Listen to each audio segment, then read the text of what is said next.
Rosalia was shocked at the thought that the dragon in front of her was so close to godhood, but as a paladin, her faith remained firm even in face of that terror. In fact, even if she stood in front of Shay, the goddess of darkness, in her current state, she would likely manage to keep her wits about her.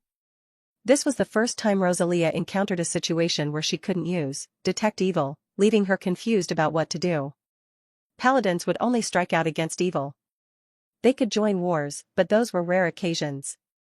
If they were fighting against good people, then they would gradually lose their power. This was why detect evil was a standard spell for them. It was thanks to this spell that they could tell where evil was. Everyone knew about a paladin's restrictions, but when these were circumvented, they could be extremely powerful. They had strong attack power and stronger resistance to physical and magical attacks. They could dominate those of other professions within the same rank, and when it came to evil creatures, paladins could slay most of them in seconds. This was a give and take. By following the ultimate goodness and order, they could gain unparalleled power. Rosalia was at a loss. She hesitated as she could not tell how evil the dragon was. But in the next instant, she decided to use her own instincts to judge his evil. Even if she knew that she was like a firefly, like a mantis trying to block a car, she had already resolved herself when she came to Dragon City. Evil dragon, return the holy relic and have your sins judged. The holy maiden's body shone with sacred light. This light was so dazzling that the imperial nobles not far away let out terrified screams as black gas emerged from their bodies. This was their inner evil being illuminated by the light of the paladin. In fact, Rosalia had long known that the nobles were criminals, but the reason she did not take action was that a paladin was a defender of the law. This meant that even if the other party was evil, these nobles could only be tried legally. However, great nobles always had countless ways to use loopholes in the law to escape sanctions. This was the inconvenient part about being a paladin. They were not above law and order. However, a dragon was different. Dragons were a race that was close to evil in nature. Paladins had the ability to judge evil, but this time, Rosalia was not judging a normal dragon, but a pseudo-god. Arrogant mortal, how dare you to try to judge a god? Blasphemers will pay the price. Louis shouted angrily. His divine will spread, and in an instant, time seemed to stop. Since Louis was infinitely close to being a god, Louis's will and soul had also begun to transcend. His whole being had already begun to slowly change as the shackles of mortality were released. In the face of blasphemers, he instinctively became angry. These were the instincts of a god that were separate from Louis's will. They wouldn't affect his reasoning, but they would make him unconsciously release his divine might in retaliation. It was much like how the buzzing of a mosquito would irritate a human being. This anger was directed at Rosalia, causing her face to pale and making her take 2 steps back. Order, shock. Louis pointed his fingers, cursing the space to shake from the divine power. As the spell fell on Rosalia's body, she trembled slightly and froze in place. If this spell was released by a normal mage, it wouldn't even have any effect on a 9th-rank paladin, but a spell made with divine power was considered a divine spell that even a paladin could not defend against. Mortals could never fight against the gods. Only legendary rank powerhouses could enter a god's eye and receive a certain level of respect from a god. Anything below that was merely an ant. After being hit by the spell, Rosalia lost all resistance. Louis's finger activated another spell and his right arm turned into a long whip of flames. With a swing, Rosalia was whipped from top to bottom. This was a spell from the transformation system, Flame Whip. Slap slap. Louis was now like a slave owner whipping his slave. With a crisp sound, a deep red mark was left on Rosalia's beautiful face. The terrifying force caused her to be flung away through a window, and her body fell from the 3rd floor. Even if Louis was not yet a true god and could not display the full might of divine power, anything that contained divine power already exceeded mortal understanding. Rosalia only felt a hot pain on her face. The blood flowing out made her close her left eye. Paladins had a natural resistance against spiritual attacks, but that was only to an extent against mortals. Against demigods, she couldn't even dream of defending. The hard floor cracked when she hit the ground. For a 9th-rank paladin, falling from the 3rd floor would not be able to injure her, but Louis' spell had done a serious number on her. What a bunch of stupid people with their hands in the sand. I'm very curious what a paladin's brain looks like. Louis walked out from the main door and walked beside Rosalia. She knew that she could not win, yet still came to die. In Louis's opinion, this was no different from stupidity. Fortunately, he was not involved with the order camp, or else he wouldn't have been able to accept having a subordinate like her. Only the goddess of morning would love these kinds of brainless idiots. You are not allowed to insult us paladins, evil god. Rosalia struggled to get up from the ground. When she raised her head, there was no anger in her expression, only insistence on her faith and will. She did not call Louis an evil dragon anymore. Instead, she called him an evil god because she recognized that he was a divine entity. In the world of Sans Soleil, evil gods were also true gods. They weren't fake gods, but truly divine, albeit vile beings like Shay and Rose. Milord. The crowd passing by was originally frightened by the sudden battle that took place in the city. They panicked and thought of running away. The guards on the other hand immediately responded to the situation and hurried over to maintain order. The residents and guards of Dragon City were all Louis's believers. At the sight of Louis, they recognized that it was the great dragon god who gave them the happy life they had today and the one whom they believed in. All of them spontaneously kneeled on the ground. Some with stronger faith even let out frenzied expressions and cried. That woman actually dares to bother our Lord, our God. She is a blasphemer. A criminal. Don't let her run away. Find the original at Hosted Novel. She is the embodiment of evil. After that zealous scene, the people began to roar while being led by those fanatical believers. They surrounded Rosalia like a group of zombies. In her consternation and disbelief, the saint had been labeled as evil by the populace. You should be able to feel it right, Paladin. This is the power of faith. It is the power of the people you protect. Let me see if your will can resist it. In Louis's palace, Noella remained lying on the ground in boredom. Her pupils stared ahead without blinking while she occasionally swallowed her saliva. At the moment she was gazing at a real mountain of gold. Gems and all kinds of shiny rare metals filled the palace to such an extent that even her original body would have looked tiny in comparison. This gold mountain was all part of Louis's collection. With the rapid development of Dragon City's economy, Louis's treasures kept on increasing. Now, his wealth and treasures definitely ranked at the top among dragons. How could another dragon's method of collecting treasures ever beat Louis's capitalist methods? With the power of gambling and other evil methods, he would be able to take all the wealth from the rich and nobles. Ah, how wonderful would it be if these treasures were mine?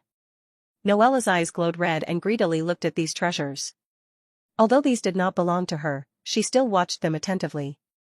Noella felt happy as her dragon tail wagged like a dog. Although Louis liked collecting treasures, he did not have the same twisted possessiveness. When he was not in Dragon City, he allowed Noella to roll in his gold mountain. As a result, Noella also treated these treasures as her own. When she had nothing to do every day, she would lie there and stare at them, which could be considered as her helping Louis guard the treasures. After staying in Dragon City for more than a year, the former Queen of Calamity found herself getting lazier and lazier, just like the lazy dragons she detested. Every day, she was well taken care of and ate things that even she, a dragon, thought were rare and delicious in the world. She felt that this was the food of the gods and this life was really beautiful. With Louis's divine aura getting stronger, she looked forward to the time he became one. Since she was deceived into signing a contract, Noella could only remain obedient, but she also had no idea how to escape. She'd rather wait for Louis to become a god and help her get her body back. Although she didn't say it on the surface, this proud dragon had already acknowledged Louis as the dragon god. Eh? Did someone provoke the Lord? How bold. How dare they do such a treacherous thing in Dragon City? Noella already felt a sense of belonging and began to think of herself as a member of Dragon City. She thought about it and felt that as a diligent dragon, it was not good to stay there all day and night and grow mold. She was also curious about the one who dared provoke Louis, so she cheerfully left the great hall and flapped her wings. Noella felt that she should defend the dignity of Dragon City and show her ability as a subordinate. Perhaps the Lord would be happy with that and reward her in return. He's about to become God, so he shouldn't be too interested in treasures anymore, right? The Queen of Calamity thought. When she flew into the air, she did not immediately fly to where Louis was but circled the sky naughtily. When she felt the shock of the people below, she satisfied her ego and headed to her goal. Some of the people in the city had never seen Noella before, but no one paid it any mind. This place was named Dragon City. Even if there were other dragons other than the city lord, it wasn't that big of a deal. This thought made the people continue on with their business. In a remote alley of Dragon City, a middle-aged man wearing a violet robe used a spell on a young man who was wearing a mage apprentice's clothing. As a legendary mage, it was easy for Eden to obtain information from a low-rank mage. After hesitating a bit, he removed the spell and made the mage apprentice forget everything that had happened and leave. Although the number of mages in Dragon City was outrageous, every apprentice was recorded. If one or two go missing for some reason, it would definitely attract attention, and Eden didn't want to be noticed yet. That demigod indeed has a lot of foundational magic potions. The raw material of those magic potions is not the heart of Miss Micella but a strange plant called Louis' essence. That demigod dragon found a substitute for the raw material of the foundational magic potion. Eden was shocked, muttering that if this news was passed to the entire mage community of San Soliel, it would cause a huge uproar.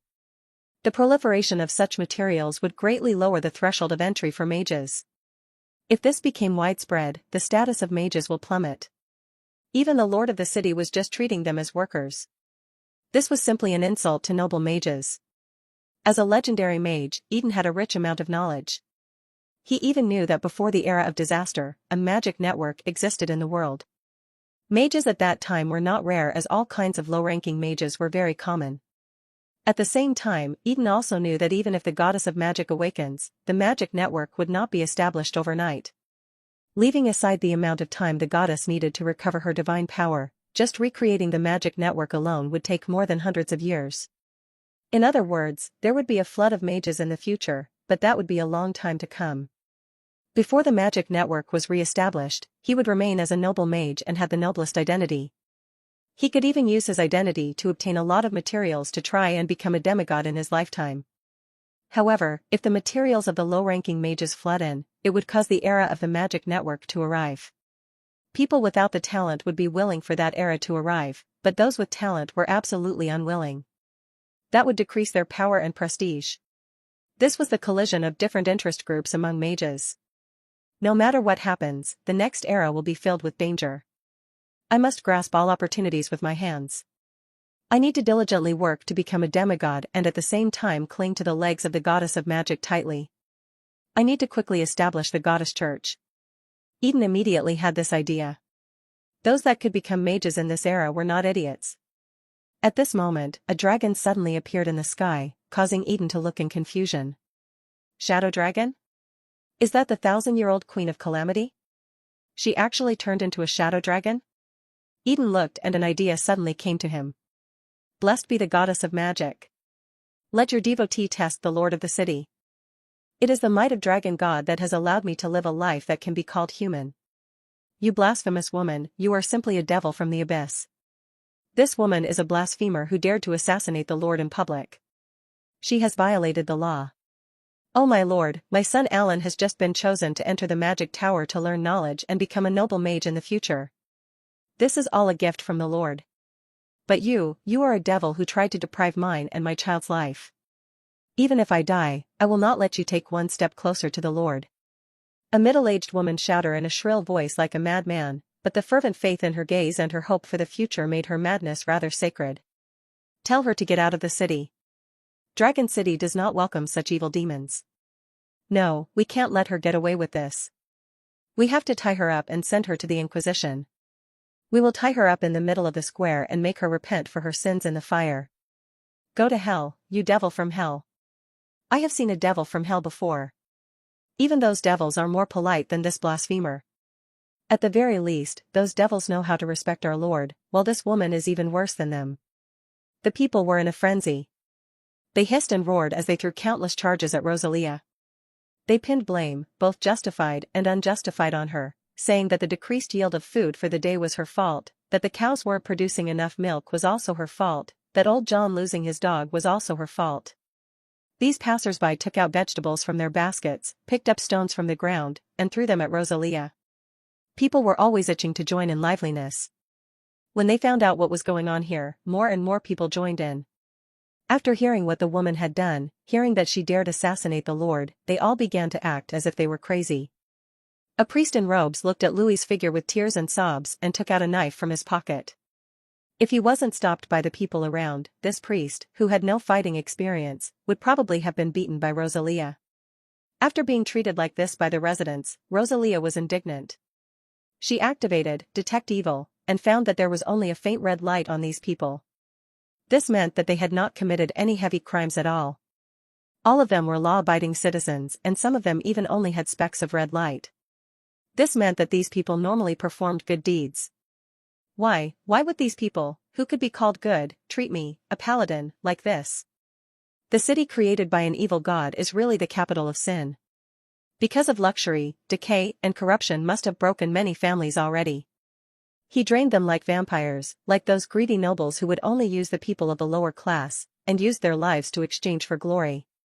Although the evil god hasn't shown how cruel he is just yet, when he changes his doctrine and has these people take pleasure in doing evil, they will end up abandoning goodness and will fall into evil. This was what worried Rosalia the most.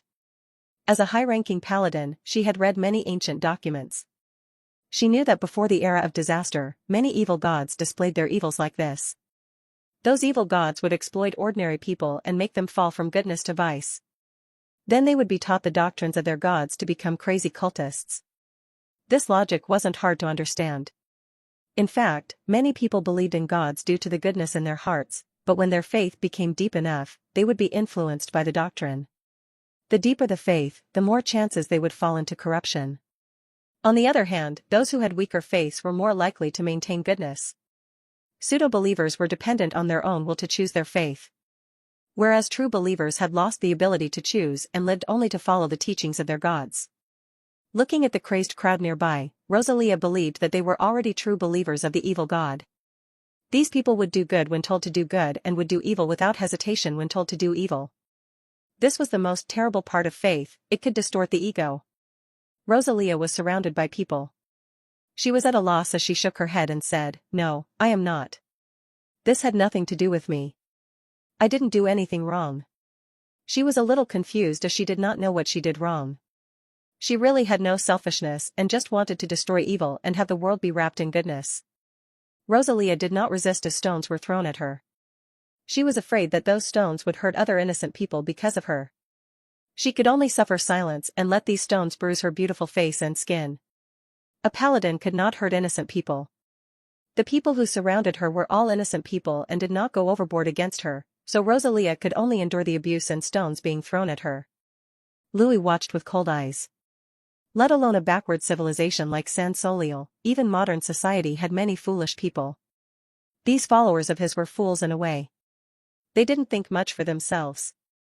They hadn't studied philosophy and refined their logical thinking. In their simple life and thoughts, being able to live like a human being, being clothed and fed, was the greatest happiness. The god who provided this was a good god, while the paladin who wanted to break their livelihood was the greatest evil. These poor faithless people would follow Louis's words because he had given them the dignity of life. Even if Louis deprived them of their lives today, they would no longer resent God but would consider their suffering as a punishment brought by their rebellion against the god. Those who could get angry at the gods for their suffering were not true believers. True believers had an almost unshakable faith. This was why making people believe in the gods was the most difficult step. As long as the believers held faith in a deity, they would try to please them. They would treat all hardships as the whip of love from the god and would never pour out their anger on them. On modern Earth, even if there were no true gods, there were many people placed under the brainwashing of cults. In San Soliel, a world with true gods, gods could give feedback and reward the people who followed them. This only made people crazier. A world with a god and a world without a god had their pros and cons. In a world with gods, evil people could exercise evil at will because evil gods would shelter them. The good could also perform good deeds because of the gods behind them. Once a mortal believed in a god, their wills would begin distorting. The dogma of the gods would replace their own, and they would lose their original selves. Louis looked with pleasure at the pain and bewildered expression of the paladin. He wondered if she would have her heart broken by the misunderstanding and abuse of these people who were equally good people. The best way to deal with paladins was to defeat them with goodness. Once a paladin went against their creed, they would have already lost. This fall was even more horrible than death. A sorcerer's power originated from their bloodline, a mage's power originally stemmed from the magic network, and a priest's power originated from gods. A paladin's strength was derived from goodness and order, one of the basic foundations of the world. They had to abide by the code of goodness and order, not the doctrine of a particular god. Therefore, this group of people was not well liked by the gods. A paladin also did not need to believe in the gods. Only the goddess of mourning was an exception because her teachings were very close to the order and goodness that they believe in. As a result, the goddess accepted these paladins who chose to believe in her. These paladins also become the goddess representative, becoming a group beloved by her. In the past, when the gods were not visible, the only reason the theocracy was able to stand strong was due to the great efforts of these warriors. Because their power did not come from gods, they were able to remain strong even in a world without them. As long as their hearts remained pure, anyone could become a paladin with mighty power. This resulted in the theocracy obtaining superior status. Paladins could also appear among Louis's followers, but becoming one meant abandoning their faith because no matter how one looked at it, Louis's teachings and actions were not in line with the dogma of the paladins. Louis looked at the beautiful sacred paladin with interest. As she was being surrounded by the civilians with reddened faces, she tried her best to refute their words, but hopelessly found that to be fruitless. In an instant, Rosalia's heart wavered, and began to wonder if what she had done was really wrong. Was the justice she was exercising not the justice that the people saw? She thought of the past lives of these believers from their fervent faith and anger. Like most people on the continent, their lives had been at the bottom. They could not even afford food to eat or clothes to wear until the dragon god appeared. After various events, they were happy to be reborn. They got to enjoy their basic rights as people, and they were finally able to live well. From this point of view, the dragon was a good god, and his teachings were mostly to persuade people to do good, but the city had a lot of dark spots. It was the first time she had heard of these casinos that could lead people to become corrupted.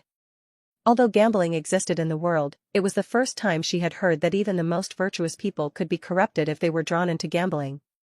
He also supported slave trading. Other than elves, he allowed people to plunder women of other races and sell them to Flower Street, as well as accept money stained with evil. She also heard from passers-by on the way to Dragon City that there were a large number of slaves being turned into products by the dragon to provide for the needs of the city. All of these were the dragon's sins. He encouraged people to go outside to rob, kill, and plunder. For the development of the city, to meet its needs, he approved people to commit evil. Would such a god one day also have his followers commit murder and rob others? If Louis knew what Rosalia was thinking, he would have scoffed at her. Louis would not let his followers become such madmen. Although this would bring Louis a lot more followers in a short time, this would become a big blocker for long-term development. Even if he was currently a high-tier god, he would fall to mid-tier with the passage of time. Although Louis had hidden his power as a foreign god, he would not just give up the development of the city and abandon the godhood of the dragon god. This was the best way to fool people. No one would be able to see through the fact that he was hiding his true power. The paladin was confused. This city was built on the death, dedication, and blood of countless people. It can be said to be an accumulation of brutality. Therefore these people are actually eating human blood buns to live a good life. It could be said that they have sacrificed others. Therefore, shouldn't they be sinful? Shouldn't I just judge them like how I judge other evils? Shouldn't I just judge these civilians?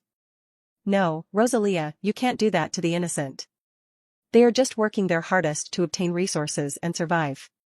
They don't know anything and don't kill, loot, or plunder others just to have a better life. But they ate human blood to obtain what they have now. Ah. You can't break the law. Killing the dragon for no reason like this isn't even done for the greater good, nor is it done to protect fellow humans. Rosalia felt as if she was about to go crazy. The paladin's inner angel and demon were locked in combat with each other for dominance over her conscience. She began questioning the creed that she once blindly followed. There weren't any written manuals that she could consult, so she could only use her heart to find the way forward. Whoosh! A shadow dragon came from high in the sky and changed to human form as she landed next to Louis. The people around who were cursing Rosalia all respectfully saluted when they saw Noella. As Louis' subordinate, the city's residents treated her as the protector of Dragon City and gave her their greatest respect. Aha, it's surprisingly a paladin. After seeing Rosalia, Noella's crimson eyes flashed and her voice filled with excitement and bloodlust. You don't seem to like her. Of course. There's no one in the world who likes paladins. If it wasn't for those crazy paladins sacrificing themselves 1,000 years ago, how could I become what I am now? Noella said with hatred in her voice. Louis listened and smirked. 1,000 years ago, you destroyed 2 principalities and killed who knows how many people. You were basically asking for it. Search hosted. Novel for the original. Milord, it seems that you don't like these crazy people either. What are you trying to do, making the paladin fall? This is probably the best way to let these annoying bastards perish, letting them drown in their own goodness and order and letting them decay and self-destruct. Noella acted like a great demon king as she excitedly shouted with a twisted expression. The dogma of a paladin was not unchanging as order and goodness had also changed meanings in the past. In these 30,000 years, the gods had fallen dormant, resulting in a change in their dogma. Right now, I'm just teaching this paladin that after the awakening of the gods, order and goodness will once again change. If she cannot adapt to this new change, then she would lose all her powers and be annihilated under evil and chaos. With one hand behind his back, Louis was like a god giving others the power to choose. Suddenly, the knot on Rosalia's face was untangled. She once again became holy and radiant.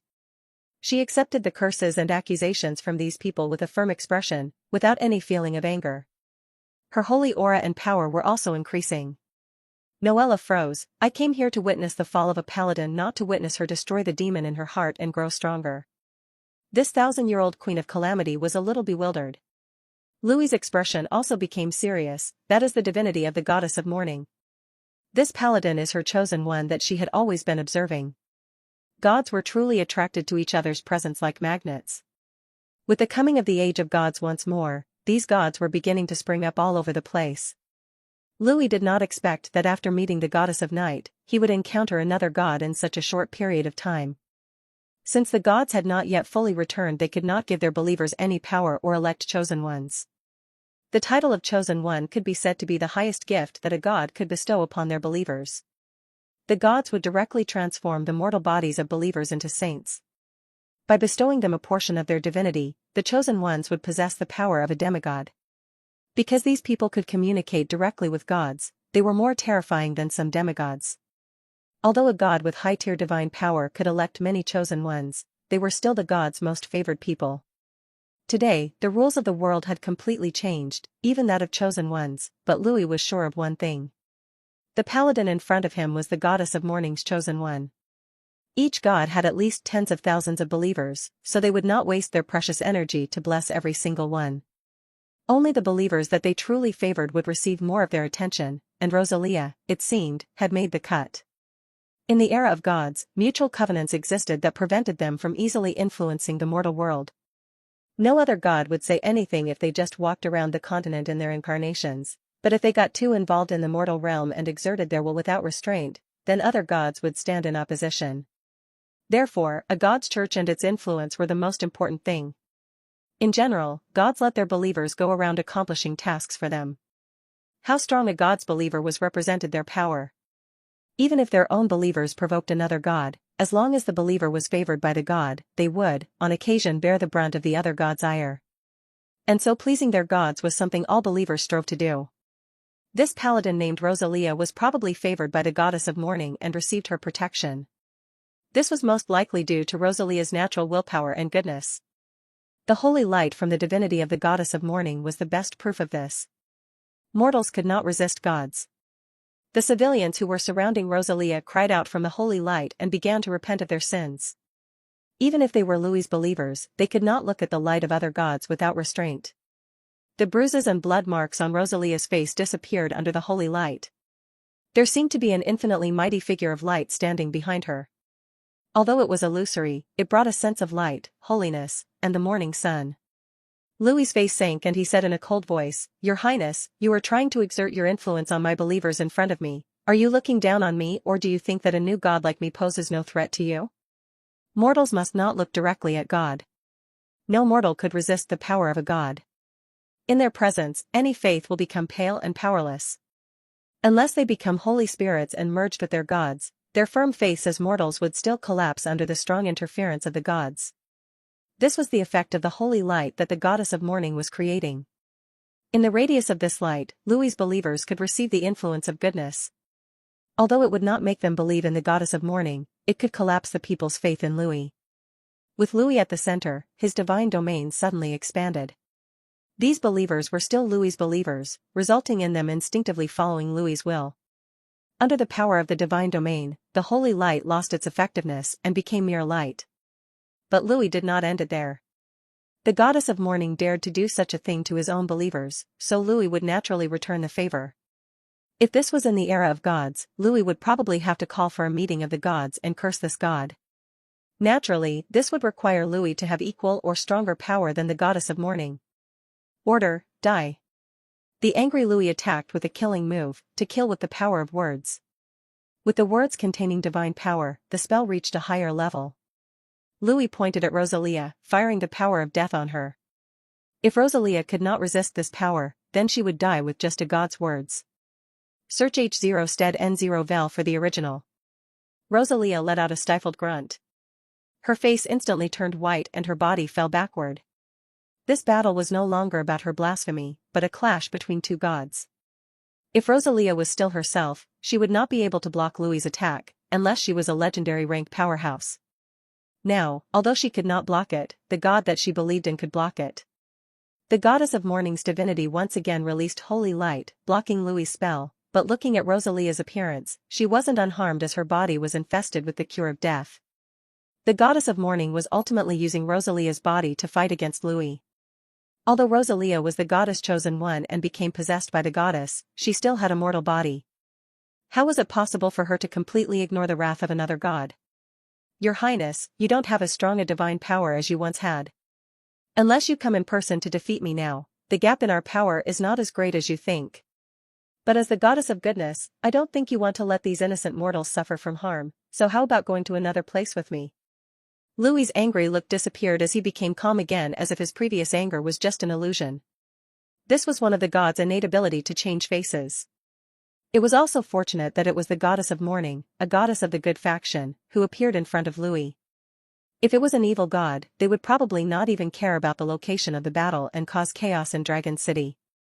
Since the agreements of the gods were no longer in place and the gods hadn't signed a new pact, there was nothing stopping them from doing so. For Louis, any loss and death in Dragon City were absolutely unacceptable. The figure that appeared behind Rosalia nodded lightly and agreed to Louis's proposal. Louis lightly sighed and a crown appeared on his head. Then, between the both of them, a portal appeared. This was the Divine King's crown that Noella had given him. This portal was connected to the small realm inside the divine equipment. The goddess of morning did not hesitate. She controlled Rosalia's body and stepped into the portal. Goddess of morning, Laurentia. Louis whispered the true name of the goddess. After the goddess of morning entered the portal, Louis turned to look at Noella and said, "Come with me." "I'm going as well?" No, I'm not going in." Noella jumped with fright at Louis's words and shook her head frantically. "Please, that is a god, moreover, it's the goddess of morning." Noella understood what the goddess of morning represented. 1,000 years ago, the only reason she could destroy two principalities and kill a large number of humans was that the gods weren't present at that time. If it was in the era of gods, doing such a thing would be impossible, as she would soon be hunted by the strongest members of powerful religions, and even the gods themselves might come to kill her. This 1,000-year-old dragon of calamity was also quite timid at heart. After knowing that the gods were returning, she decided to be careful. Her goal was to survive the chaotic era that would soon descend upon this world. Only by living would she be able to have a future to speak of. If she died, then there would be nothing left. Moreover, Noella had lost a large portion of her power, so how could she dare to jump around and wreak havoc? As a result, she was absolutely no good when face to face with the goddess of morning. Louis looked at her.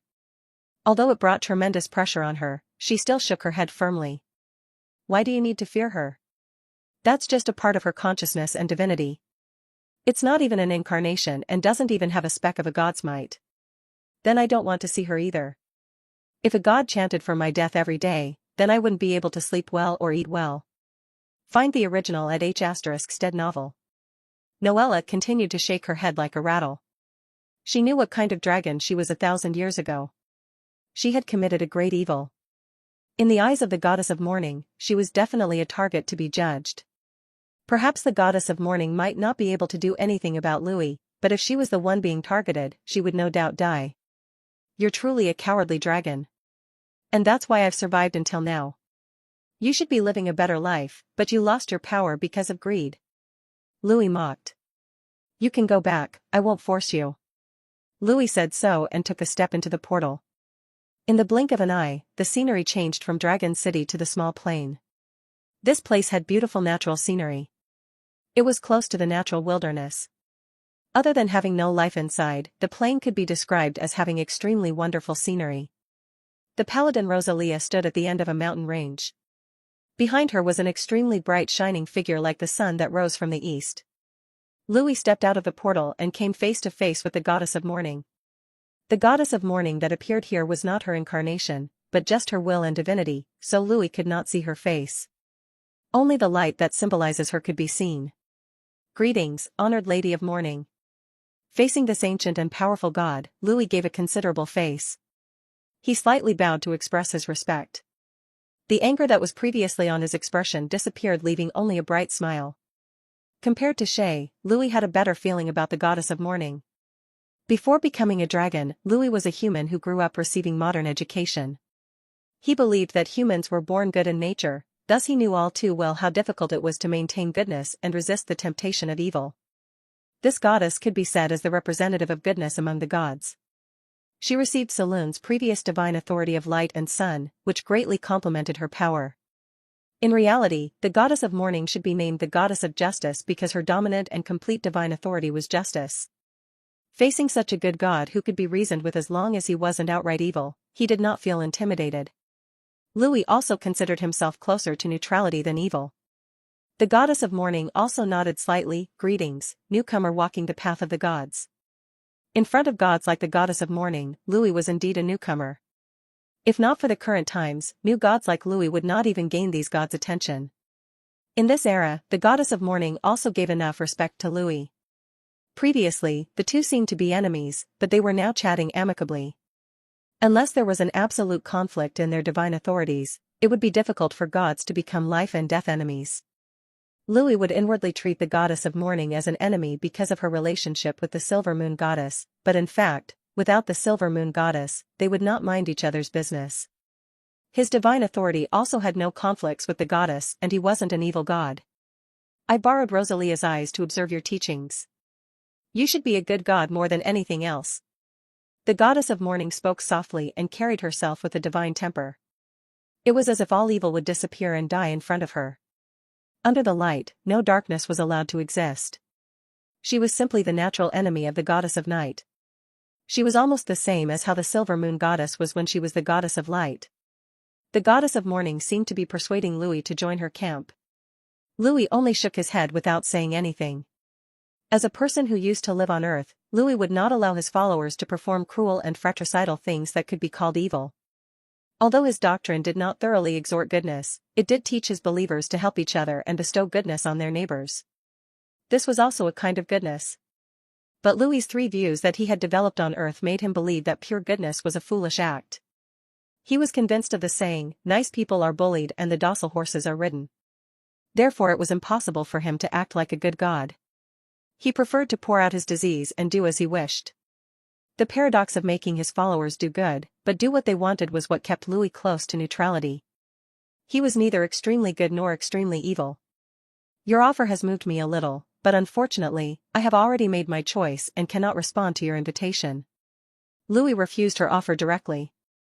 Speaking truthfully, the strongest gods at the moment were the goddess of morning, the goddess of silver moon, and the god of war. Because of her failure in the past, the goddess of silver moon was behind the other two to some extent. They would have been great allies, but things were first come first served. If Louis had not met the silver moon goddess and had a child with her, then he would not have rejected the goddess' invitation. What a pity. Your Highness. I thought that the camp of goodness would have an additional excellent and powerful god. The goddess of morning sighed with her pleasant voice. Find the original at H*Stead novel. Camp of goodness? Forget it. I am the dragon god. It's impossible for me to make all dragons submit to goodness. Compared to good or evil, dragons followed the rules of survival of the fittest more. Louis saw that the goddess of morning did not have any intentions of fighting him, so he was enjoying this moment. Naturally, the most important reason was that the goddess of morning was just consciousness and a bit of divinity. For dealing with mortals, this was enough, but confronting a demigod like Louis would be like hitting a stone with an egg.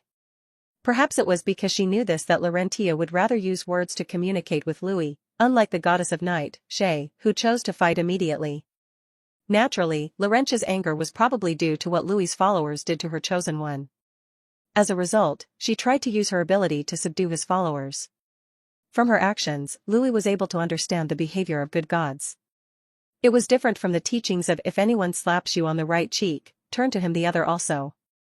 Although she acted well in a reasonable way, it was closer to the teachings of an eye for an eye and a tooth for a tooth. Your Highness Laurentia, gods to gods and mortals to mortals. Although I understand a paladin's dogma, your paladin is a bit too arrogant. If I was truly an evil god, I would have already killed her for her recklessness. If I wasn't an evil god, she would still have to pay the price. Gods are not beings that mortals can blaspheme. Louis's eyes contained calm aggression. Even in the face of a powerful ancient god like the goddess of morning, he did not show any fear. After all, every god was without any home at the moment. Even if the other side had more experience, Louis did not have to please her. A god who easily bowed to another god would face the ridicule of all the gods. Huh.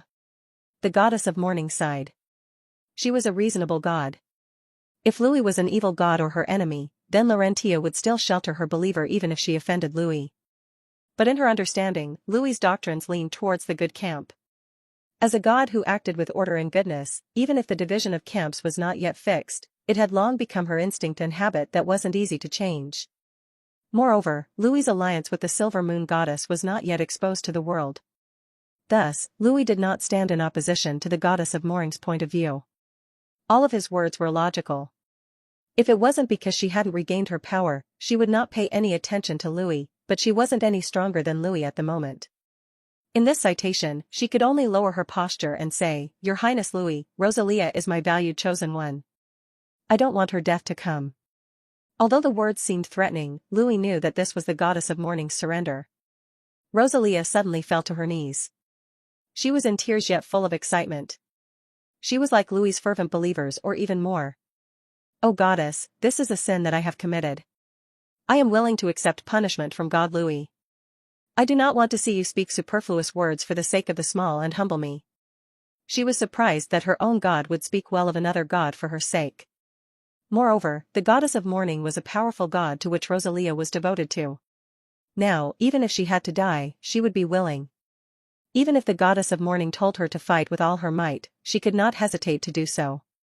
She was ready to perform martyrdom. My child, this is a path that every paladin has to walk on. You have to learn that order and goodness are not fixed. They are like the laws of a country that also change from time to time. What you need to do is to see through the essence of order and goodness and guard it at different eras. Do not use a mortal's thoughts to speculate on a god's thought. You have to understand that in the face of overpowering evil, temporary resignation is recognized as order and goodness. The goodness that you must protect is in your heart, not the words of others. Know that what has not happened cannot be attributed to evil. If you judge what has not happened as evil, then you will become corrupted by power and become an accomplice of evil. Only then will you be recognized by order and goodness and be transcendent and holy. The words of the god penetrated through her heart. Divine teachings like this were rare, and the goddess of morning was burning her divinity just to pour these words into Rosalia's soul, to let this paladin experience sudden enlightenment. This paladin is not her illegitimate child, right? Louis secretly pondered, but he knew that Rosalia was not something like the goddess' illegitimate child. She was definitely just a mortal paladin. But her talent and character were truly outstanding. If this was in the era of the gods, such paladins wouldn't be too many, but not too few. Even the goddess would not pay this much attention to them. But in the current era, her believers have been sharply reduced which could not support her divine power, so the goddess was more willing to pay a bit more to teach them. If nothing calamitous happened to Rosalia, she could live for hundreds of years. A paladin who could live this long would naturally be favored by the goddess of morning, especially in this era where she begins from nothing. She was like Clooney, who Louis favored. Louis had seen through his talent, and if something happened to him, then Louis would shelter him. This was a god. Whether good or evil, they were extremely selfish beings. Their first priority was themselves before others. That's why the god who sacrificed himself to save the world was respected by the gods. Rosalia prostrated on the ground and bowed while reciting the goddess doctrine. When Louis saw this, he opened his mouth and said, "Since she seems to be your believer, I will not take her life for your sake, but living to suffer is worse than dying. Her blasphemy is still something that she must pay for." "That is your right, your highness," the goddess of morning said so. Naturally, these were just superfluous words. If he had asked for more, she would also refuse. Louis pondered for a moment and said, "In that case, this paladin should work for me for 100 years and serve the city. I will not give any orders that are contrary to her teachings, nor will I make her hostile to your church. But when Dragon City is threatened, she will give her all to protect it." It was impossible to convert a paladin. If Rosalia truly converted, then she would lose her power and would become of little use to Louis. The beginning of the era of chaos was coming. Religions were already being re-established by the gods. Having a paladin serve him for 100 years would be a big help. It would make it easier to pass the moment. Things could not always be handled by gods. If one day Louis ascended to heaven and became god, then all mortal matters would be left to mortals. Paladins should never be underestimated. Although they were small in numbers, they possessed unimaginable abilities. And Louis was trying to make Rosalia work to pay for her blasphemy, to let her become the dragon's holy maiden. Laurentia contemplated Louis's request carefully. His request was reasonable, but the goddess of morning was not stupid. How could she not know that now was the best time to rebuild churches and re-establish their religion?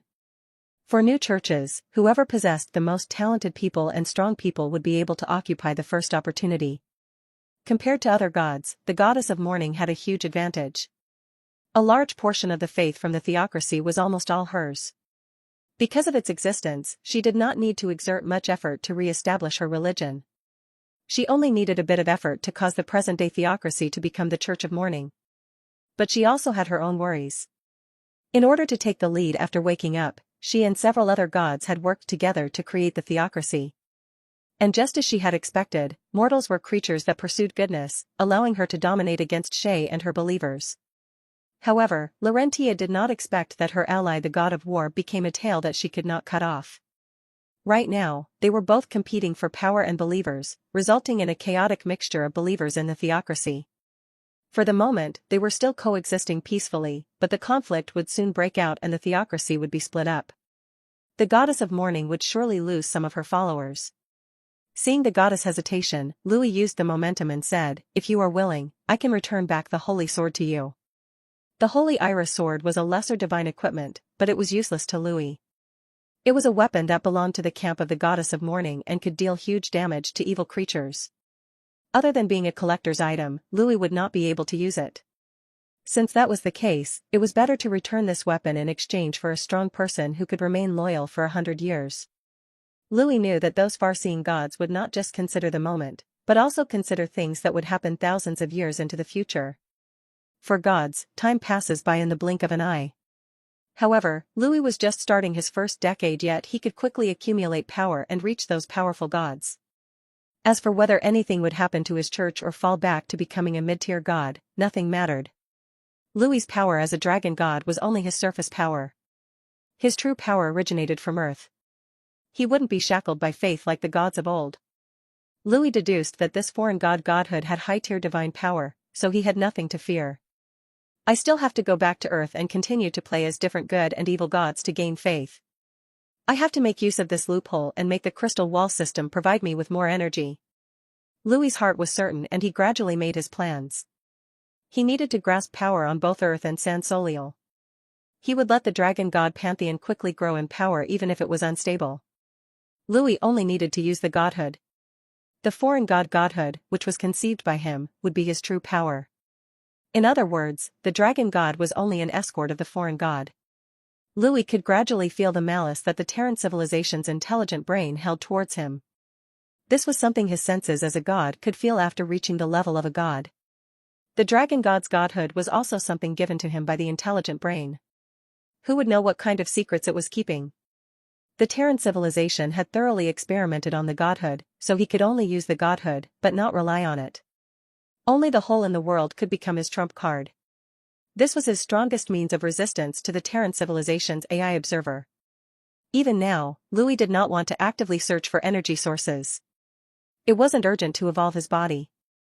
Since he was already a god, he could already protect himself.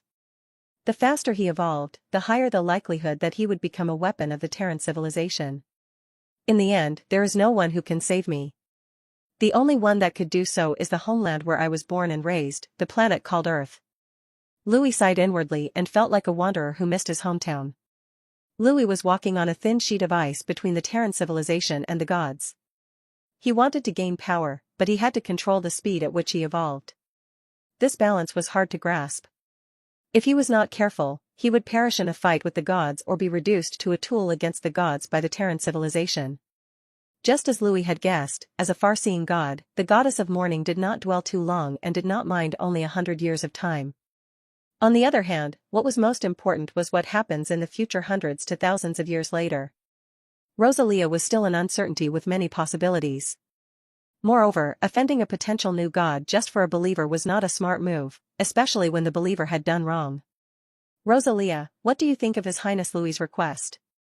Although she was asking, she had already decided on what to do with Rosalia. Find the original at Hosted Novel. Rosalia was not stupid either. She respectfully kneeled on the ground and said, "Oh lady, everything is at your discretion." Then, Rosalia, swear by my name that you will serve His Highness Louis for the next 100 years.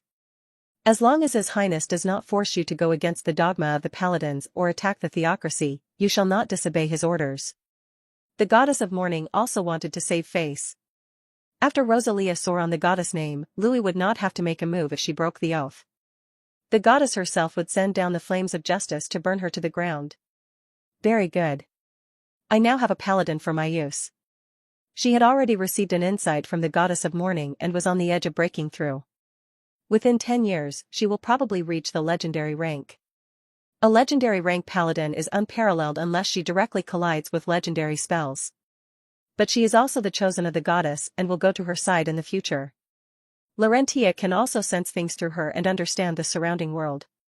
I cannot just leave confidential matters to her and only give her orders. Louis watched on as Rosalia took the oath without any objections. With a paladin to rely on, Louis felt like he could play against demons and devils. This paladin would definitely have a huge interest in eliminating demons and devils as well.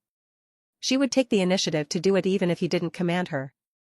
In the magnificent hall inside the palace, Louis was once again in his dragon body and lying on a huge mountain of gold. After Rosalia had made an oath, the goddess of morning who used her body as a medium returned. As for where she had gone, Louis did not know. The Silver Moon goddess, in order to survive, had chosen a much more dangerous path than the other gods. As a result, she did not know the current situation of the other gods. She did not know where their true bodies were. The only thing she could ascertain was that their true bodies were not in their divine kingdoms because those had already fallen to ruin. After the goddess of morning left, Louis brought Rosalia back to Dragon City and let her report to his church. With Clooney's wisdom, he should understand how to make full use of this paladin's strength and help the church. On the other hand, Louis returned to his palace and pondered on a few things. These are the things that I need to do once I return to Earth. The most important thing is the people's faith in me. As for the energy sources that I was once worried about, there is already no need to rush to them.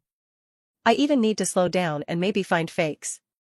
Louis inwardly muttered to himself. He only dared to think about these things and did not dare say it out loud, because he was still in one body with the intelligent brain. It would definitely hear his words. On the other hand, a god's mental barriers were very powerful. Louis believed that even the Terran civilization could not peer into the mind of the gods, or else the intelligent brain would never let him go after knowing his secrets. It would definitely make a move to eliminate him. Since it did not respond, this meant that it couldn't read his mind. Naturally, it was also possible that the intelligent brain could read his mind, but did not have any malice towards him and was truly in service to him. If that was the case, then it would be a happy ending. These gods of the world of San Soliel are truly problematic. It's no wonder that the Terran civilization found dealing with them tricky. Louis thought with a headache. Just like what happened just now, only the will of the goddess of morning appeared. Even if he dealt with her in that state, there would be no point. And even if the goddess of morning descended on the mortal world, it would just be her incarnation. Killing the incarnation would not affect the main body at all. Although gods could fall, killing them was too difficult. Louis had no interest in fighting against the goddess of morning to death. Her divine authority was also incompatible with his, so there were no benefits in doing so. He was not willing to become the god of justice, so it would be better to use that strength to deal with the goddess of magic. Speaking about the goddess of magic, Louis shook his head and quickly rid himself of the thought. His gold-colored dragon pupils flashed and once again activated his authority over Dragon City to observe its interiors. With his divine authority over the territory, Louis could grasp its every corner. Thus, Louis had already locked on to the powerhouses that were in his city, for example, the legendary mage named Eden.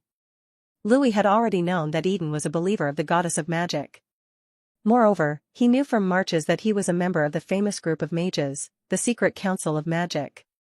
Louis did not want to alarm him. Since he was related to the goddess of magic, he might be able to make use of him to find the goddess' secrets.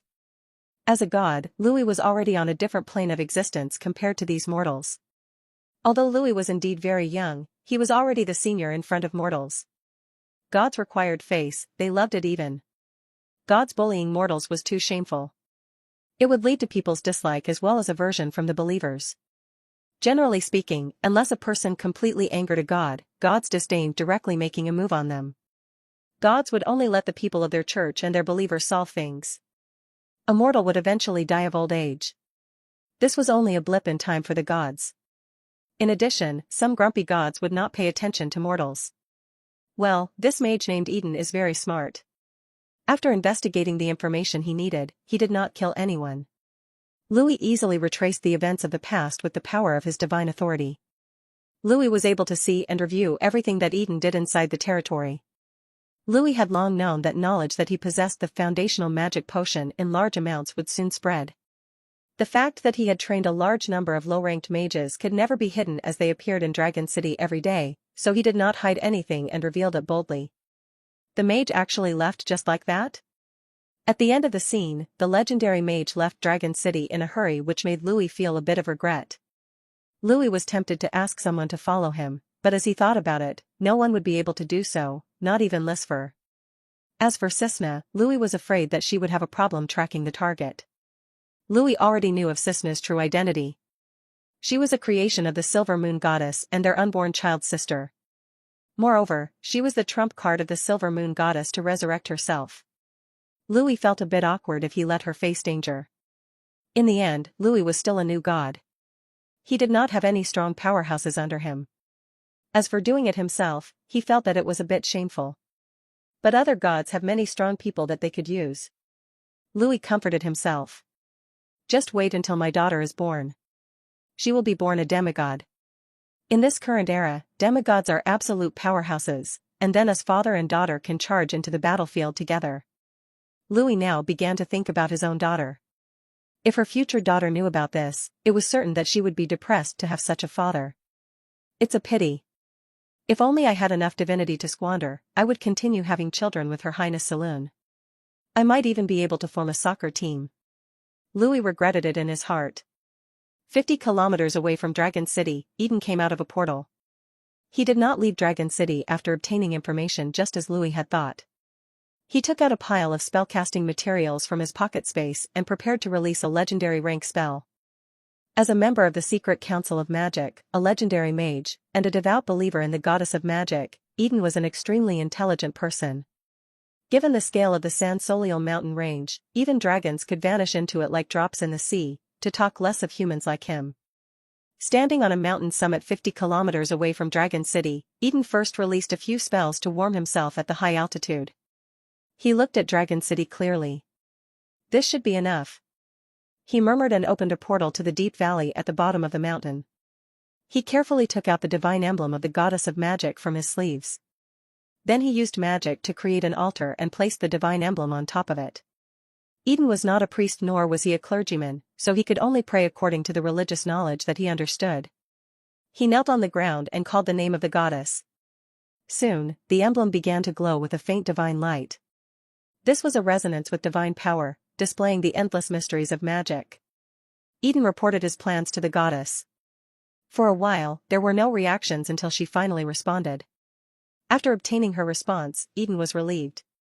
Now that he had agreed to help the goddess re-establish the church, he had begun his activities in various duchies and empires. He even sought out his acquaintances, hoping that all the existing mages would be included in the arms of the goddess. But this was a very difficult job. Even during the era of gods, most mages were only pseudo-believers of the goddess and not true believers. In this era without the magic network, the goddess' presence was minuscule. Although the goddess of magic was a neutral deity, she advocated for the love of magic and did not abuse it. She encouraged her followers to be humble and prudent and improve their wisdom. However, it was hard to get ordinary people who couldn't use magic to believe in the goddess, because they could use magic even if they didn't believe in her. Eden felt that he had a long way to go. In this era, mages used spells independent of the magic network. As a result, the goddess of magic wasn't that much revered. If it was in the era of the gods when these mages utilized the magic network, they naturally would fear the goddess of magic. They had to be in her good graces to even use it. So, the goddess was trying to obtain the mighty dragon's foundational magic potion as a replacement material. If she could create a large number of low-ranking mages with it, her believers would definitely increase. Eden recalled the pleasure he felt when reporting to the goddess of magic. The happiness of the deity made him feel as if he was soaking in a comfortable hot spring. He wanted to do more for the goddess. It was just that things were difficult. Eden frowned and took out bright green vegetation from his sleeves. It was called Louis's Essence by those low-ranking mages from Dragon City.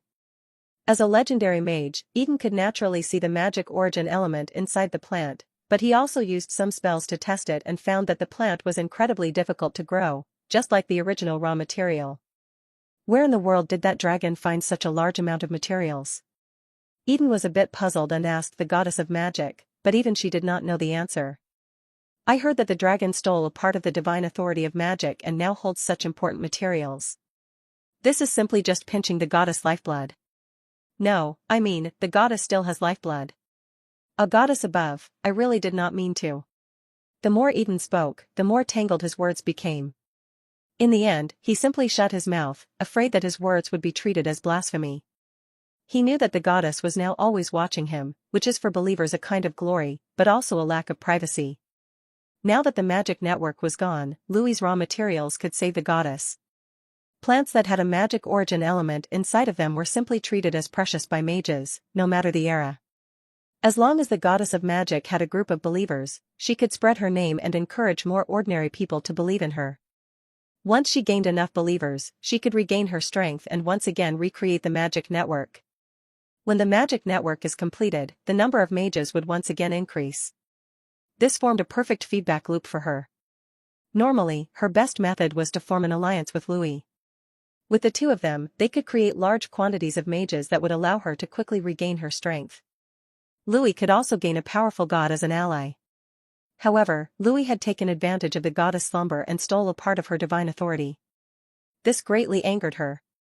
Eden immediately knew that no matter what, the future relationship between these two gods would be very rocky.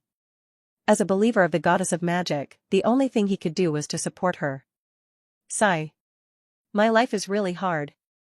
Eden's face became bitter at the thought that the goddess could only support him remotely. He also needed to be able to face the demigod that was close to being a true god. If this was not misery, then what was? Although he was depressed, he was still a devout believer. He took out materials he needed from his pocket storage and prepared to release a legendary spell. The best way to cast a legendary spell was to gather a large number of mages and split the material costs and magic needed, but now, no one could help Eden. As a legendary mage, he could only release it by himself. He pulled out a large number of gold coins, emerald gems, and even rare magic materials. After thinking about it, in order to increase the success rate of the spell, he pulled out a magic recording stone. What was recorded in it was the image of Dragon City. He was hoping to use this image to get a response from the creature that he was about to summon. There should be no more problems. Recalling the rituals, gestures, and words he needed for this spell, Eden finally set up the ritual with the spell casting materials. After making sure that everything was fine, he stood at the center of the spell formation and began to cast it. This spell will take days to succeed. Although legendary rank spells are strong, they are quite troublesome to use. Eden looked at the materials with pain in his eyes. Even if he was a legendary rank mage, he still needed money. This time, he really hemorrhaged his resources for his deity. Within the palace at the peak of Dragon City rested an immense dragon. Its immense frame lay on a heap of gold as it contemplated its affairs. By now Louis was no longer worried about being exposed as a fake primordial dragon. As he was getting ready to ascend, he was on the cusp of obtaining an even nobler identity, and once he truly attained deification, no one would care about what kind of dragon he initially was. At Louis's feet, the senior members of Dragon City prostrated themselves. There was the creator of the Dragon God Church and the future Pope, Cluny. There was the dragon known as the Crimson Calamity who brought havoc to the continent thousands of years ago, Noella. There was the Beastman who traveled a long distance to find a safe haven, Lisfer. There was the Ranger General from the Silvermon Kingdom, Cisna. There was the person Louis assigned to train mages, Marches. There was also the one who recently made an oath to serve Dragon City for 100 years, Rosalia. Other than Rosalia and Cisna, the others were all Louis's believers. Cluny's faith was the most sincere out of everyone's. He was in the process of building a church and gaining a more profound understanding of Louis's teachings. After understanding Louis's thoughts and intent toward him, his faith had become so firm that he had become one of those fanatical believers. Marches was originally in a master-slave contract with Louis. Louis was his master, and when his master became a true god, he would also rise with the tide, which naturally solidified his faith. As a beastman, Lisfer originally believed in the gods of the beastman race, but as she brought her people to Dragon City, her faith was gradually transformed and also turned into the dragon god's faith. Cisna remained a believer of the Silver Moon Goddess, but even if that was so, Louis's relationship with the Silver Moon Goddess allowed him to naturally command this legendary elven ranger. Even if he asked her to dedicate her body to him, the Silver Moon Goddess would not say anything. After all, gods had the power to take anything they wanted. Rosalia was a believer of the goddess of mourning and a paladin. It was impossible for Louis to make her change her faith. As long as the secrets of Dragon City were not divulged to her, then there would be no problem for her to fight on the territory's behalf. If other people believed in the gods for various reasons, then Noella did it because she was extremely smart. She clearly knew that an era of chaos was soon coming. The gods would gradually have a deeper and deeper impact on the world, resulting in every creature in the world having faith. Even if she was a dragon, she still needed a god's backing, and hence she needed to believe in one of them since she and Louis were relatively close, and Louis had the original godhood of the dragon god. Noella knew who she had to believe. Louis gazed at Noella's faith. At most, she could be considered a pseudo-believer, but as long as she believed in him and proclaimed to be his believer, then she would also become a true believer with time. In the era of gods, mortals needed to have faith. It did not matter which god they believed in, but having no faith was a complete aberration. People who believe in gods would have their souls returned to their kingdom upon death. This meant that mortals did not truly die. They could continue to enjoy life after death until their souls were completely merged with the divine kingdom and reincarnated. After many reincarnations, their souls would also become a part of the god. The stronger their faith, the better the treatment they receive after death, and the closer they were to their god. But because the divine kingdoms no longer existed, gods could currently not build their power bases this way. When the age of gods returned, those who did not believe would suffer in the underworld after death, while those who believed would continue to their deity's kingdom. A happy life after death would certainly make the faith of mortals explode in numbers and let them believe more firmly in the gods. This was not the same as karma in Buddhist practices. Those Buddhist scriptures of having a better life in the next life could not be proven, but the fact that people could ascend to the divine kingdom could be proven. This is truly a good era. If this was the era of the gods, new gods wouldn't be able to compete with the old gods whose roots have spread far and wide. There was no chance at all for a new god to spread their roots. Louis thought so and felt thankful. He even felt a little bit grateful to the Terran civilization. If it were not for the Terran civilization that crippled the gods, then he would not have gained such a good opportunity to become a powerful god. In the era before the Terran invasion, the gods who had lived for eons had definitely accumulated many believers in their divine kingdoms. The few powerhouses who could not create their own divine kingdoms were not in fact inferior to new gods. Moreover, the main continent's faith was divided up, preventing new gods from finding new sources of faith. It was difficult to become a god in times of peace. Only during periods of great change could one obtain an opportunity. The relationship between deities and believers was complex and difficult to describe. Louis pondered upon these rules.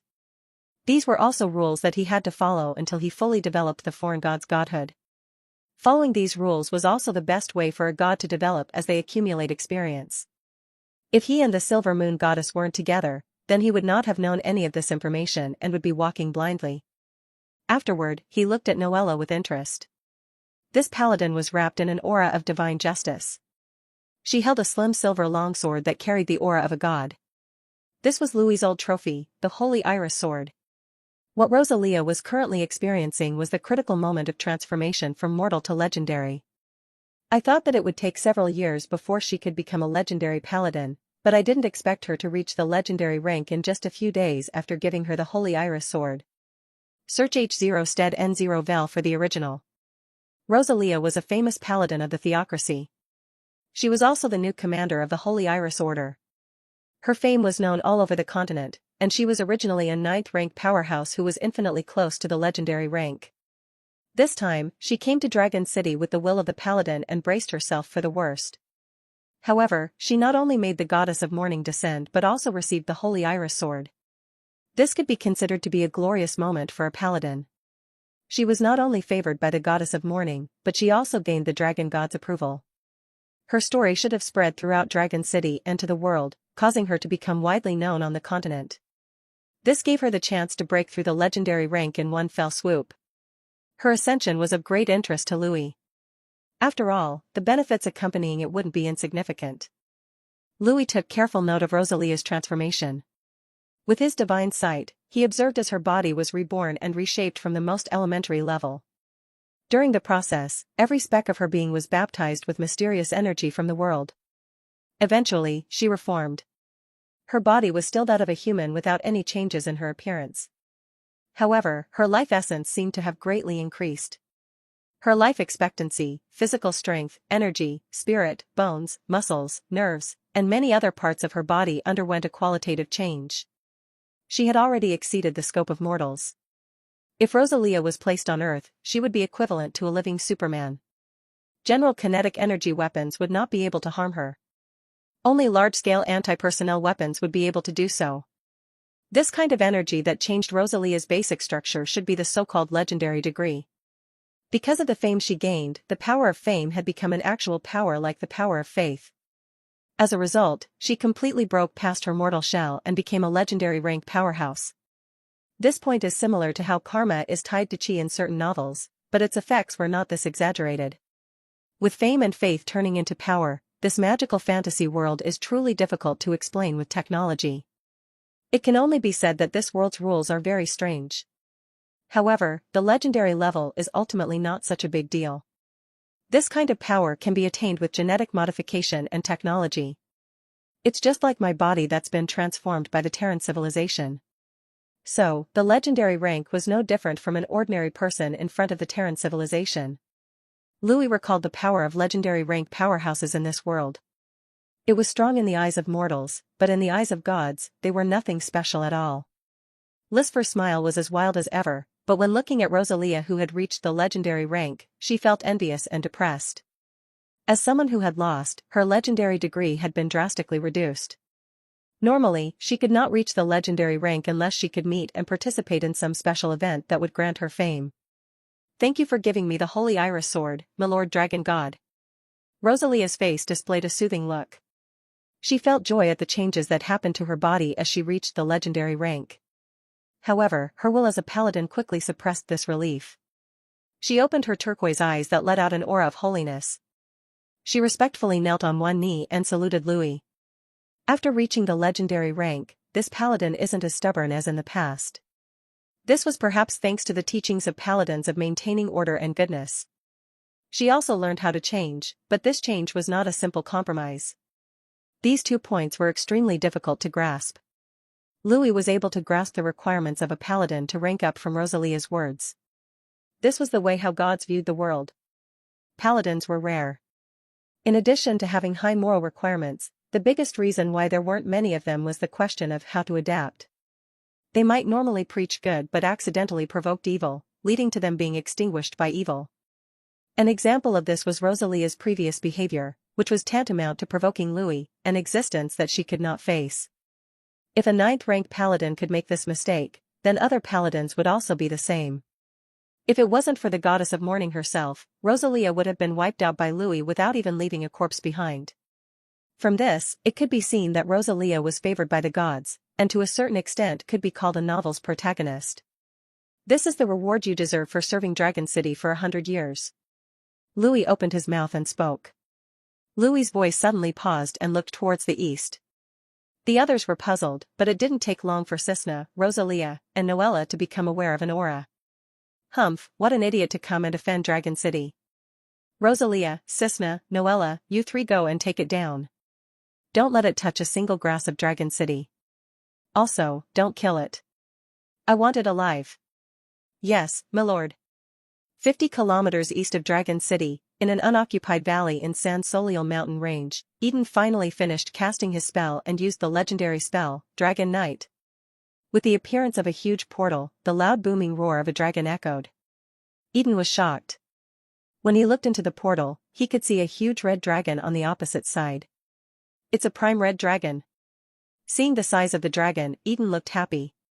There were 3 types of dragons that could be summoned by the legendary spell, Dragon Knight, an adult dragon, a prime dragon, and an elder dragon.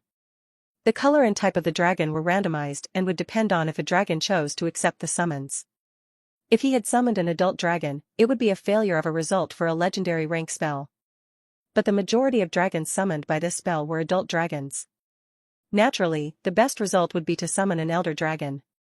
The strength of an elder dragon was not something legendary rank powerhouse could deal with. Unless a demigod personally makes a move, multiple legendary rank powerhouses come to attack, it would be impossible to kill an elder dragon. However, the elder dragons were normally asleep. If they were not waiting for death, then they were trying to break through to become ancient dragons. It was rare for them to respond to the call of the spell. However, a prime dragon is enough. Moreover, it is a red dragon. Prime dragons were already creatures that normal legendary rank powerhouses could not win against. Only a powerful legendary rank powerhouse could face them in a one-to-one battle. This was because dragons were unique creatures that had a huge physical advantage over ordinary creatures. Even a legendary rank mage like Eden would not dare face a prime dragon unless he was forced to. The danger was simply too high. Dragons came in many colors. Relatively speaking, they don't differ much, but the difference in colors describes what they were good at. For example, the red dragon was the most powerful type in terms of physical abilities and was even a class above other dragons. That recording stone is indeed useful. As Eden was thinking, the red dragon stepped out of the portal. It spread its wings and exhaled hot air, seemingly dissatisfied at the cold temperature of the San Soliel mountain range. It shook its head and looked down at the tiny creature at its feet. Is it you who summoned this great Antetokounmpo, mage? As the dragon released his might, the surrounding air became denser. Although Eden was a legendary rank mage who could fight against it, it was a prime dragon. Prime dragons were extremely proud creatures. They held little respect or fear for others. Yes, great Lord Antetokounmpo. It is I who summoned you. Eden knew to play to its arrogance. Because younger dragons were weak, they understood fear. On the other hand, elder dragons were gentle because of their rich experience. But adult dragons and prime dragons were not afraid of anything. They felt that they were invincible and looked down on all other races. And so despite its arrogance rubbing him the wrong way, he could only grin and bear it. Mage, I watched your recording stone. That bitch who gave up the glory of dragons. Where is she? The red dragon named Antetokounmpo let out a heaven-shattering roar that echoed in the snow-covered world, shaking the snowy mountains and causing avalanches. Eden was inwardly happy, but he remained calm on the surface. As expected, that recording stone was indeed the key to summoning this dragon. Dragons were sinister and cunning, but they were also extremely concerned with the glory of their race. Individuals like Noella who gave up on her true body and became a shadow dragon were extremely disgraceful to them. She was simply a stain on their glory, and every dragon would do their best to remove it. After the red dragon finished speaking, it looked at the materials that Eden had prepared. Its talons raked in gems, gold, and jewels towards itself and scoffed, "You really are a poor mage to try summoning me with this amount of wealth. If I wasn't in a good mood I wouldn't even have bothered to answer." The corner of Eden's mouth twitched as he sighed, "If you don't like them, then why did you have to take them all?" However, Eden knew what the dragon was truly thinking.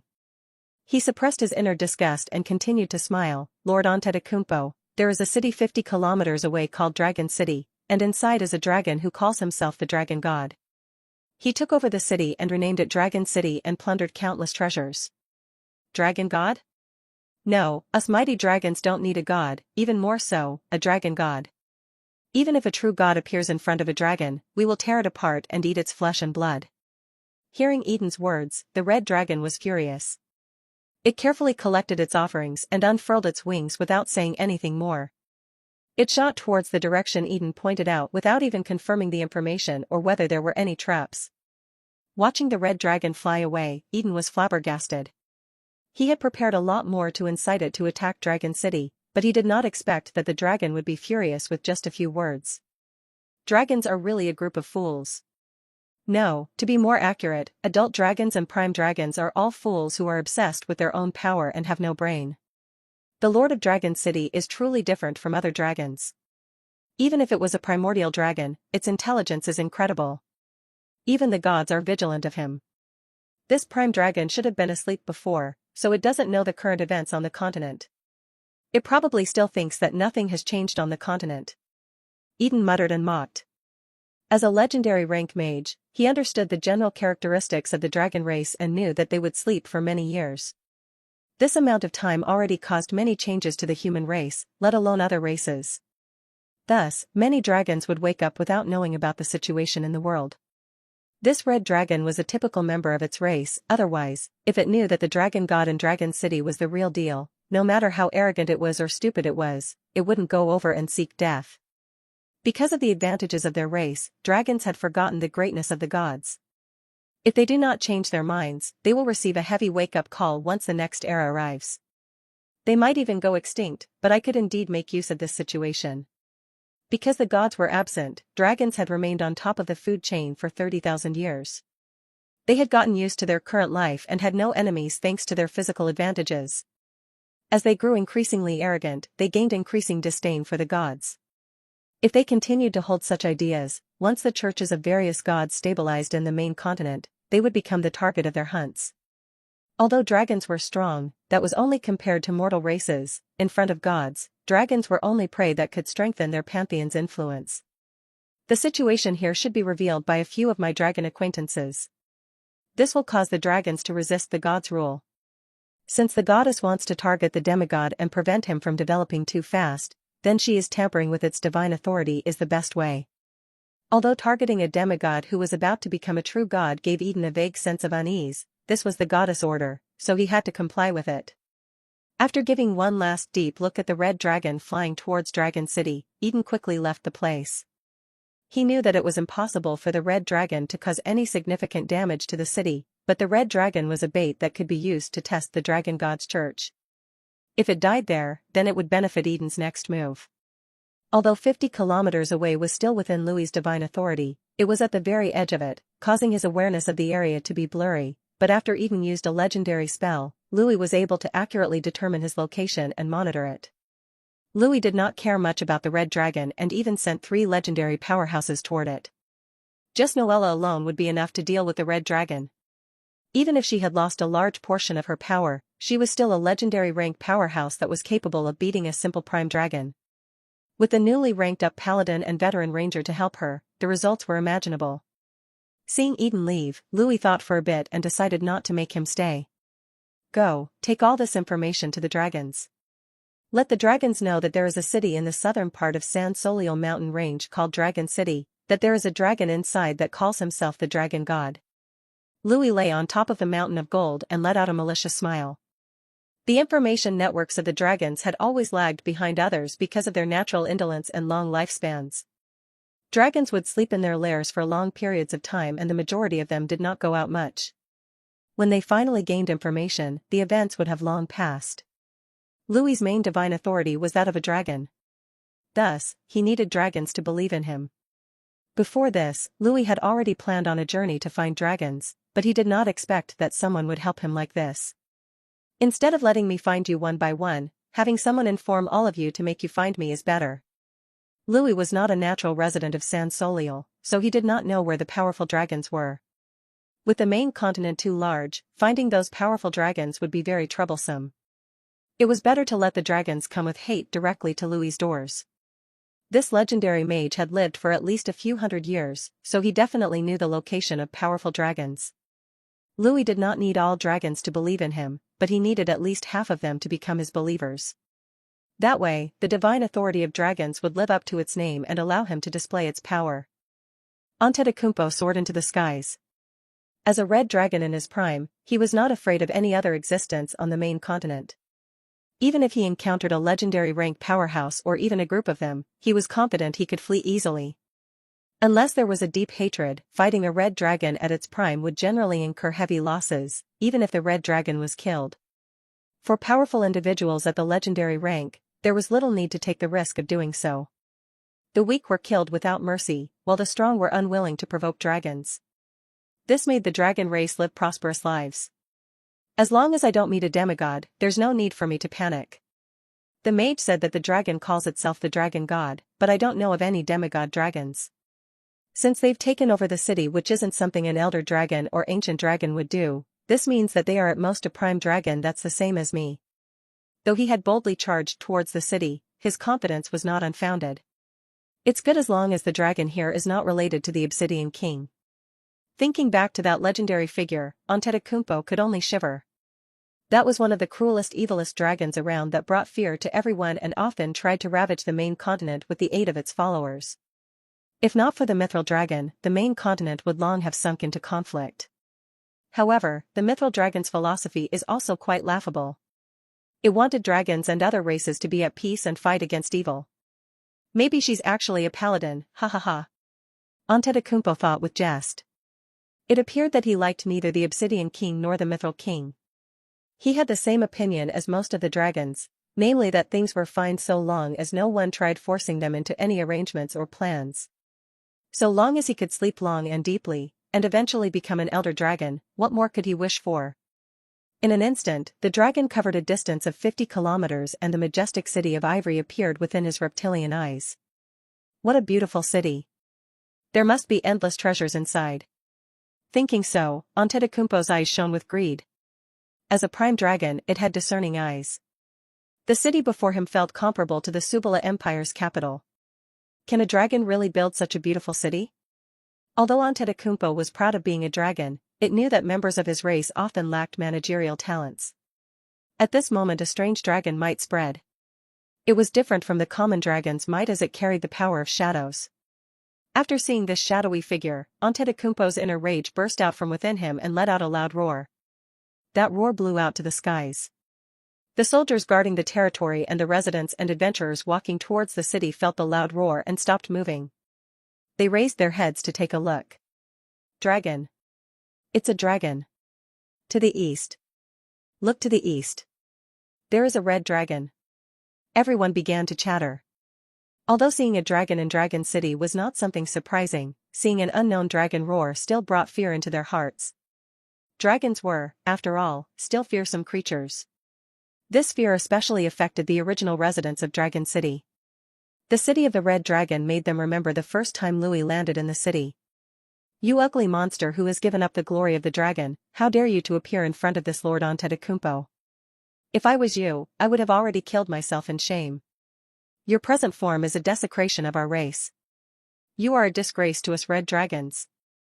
At a glance, it saw through the color of Noella's body. For dragons, their bodies were their proudest feature. A shadow dragon that had given up on its body was undoubtedly one that had given up its glory. This was absolutely inexcusable to dragons. At the same time, Antetokounmpo was also a bit alarmed. The shadow dragon looked like it was 40 meters long from far away, which meant that it was definitely an old dragon or even an ancient dragon. Luckily, it has given up on its body, but why does it look so familiar, he thought. Antetokounmpo gradually felt relieved, but still had some doubts. The dragon before him felt extremely familiar for some reason, yet he couldn't place their identity. Being called an ugly monster was a sinful word for any female that loved beauty. When Noella heard Antetokounmpo's words, anger rose from her bile. The first thing she wanted to do was to fire a 7-ring spell, Finger of Death, with her claws. You really are a bold little dragon. I will catch you and let you know the consequences of angering the Queen of Calamity. Noella let out a furious laugh. The shadows surrounding her body rolled about. Magical power surged and a powerful spell fired out from her finger. Seeing the spell, Antetokounmpo was startled and quickly dodged. Although the spell could not instantly kill a prime dragon, it was still not something they could take head-on. This was not draconic magic, but a pure magic spell. Seeing the dragon being able to use a 7-ring spell and hearing the words of the opposite party, Antetokounmpo was startled and shouted. You are. No, are you Noella Nicegain?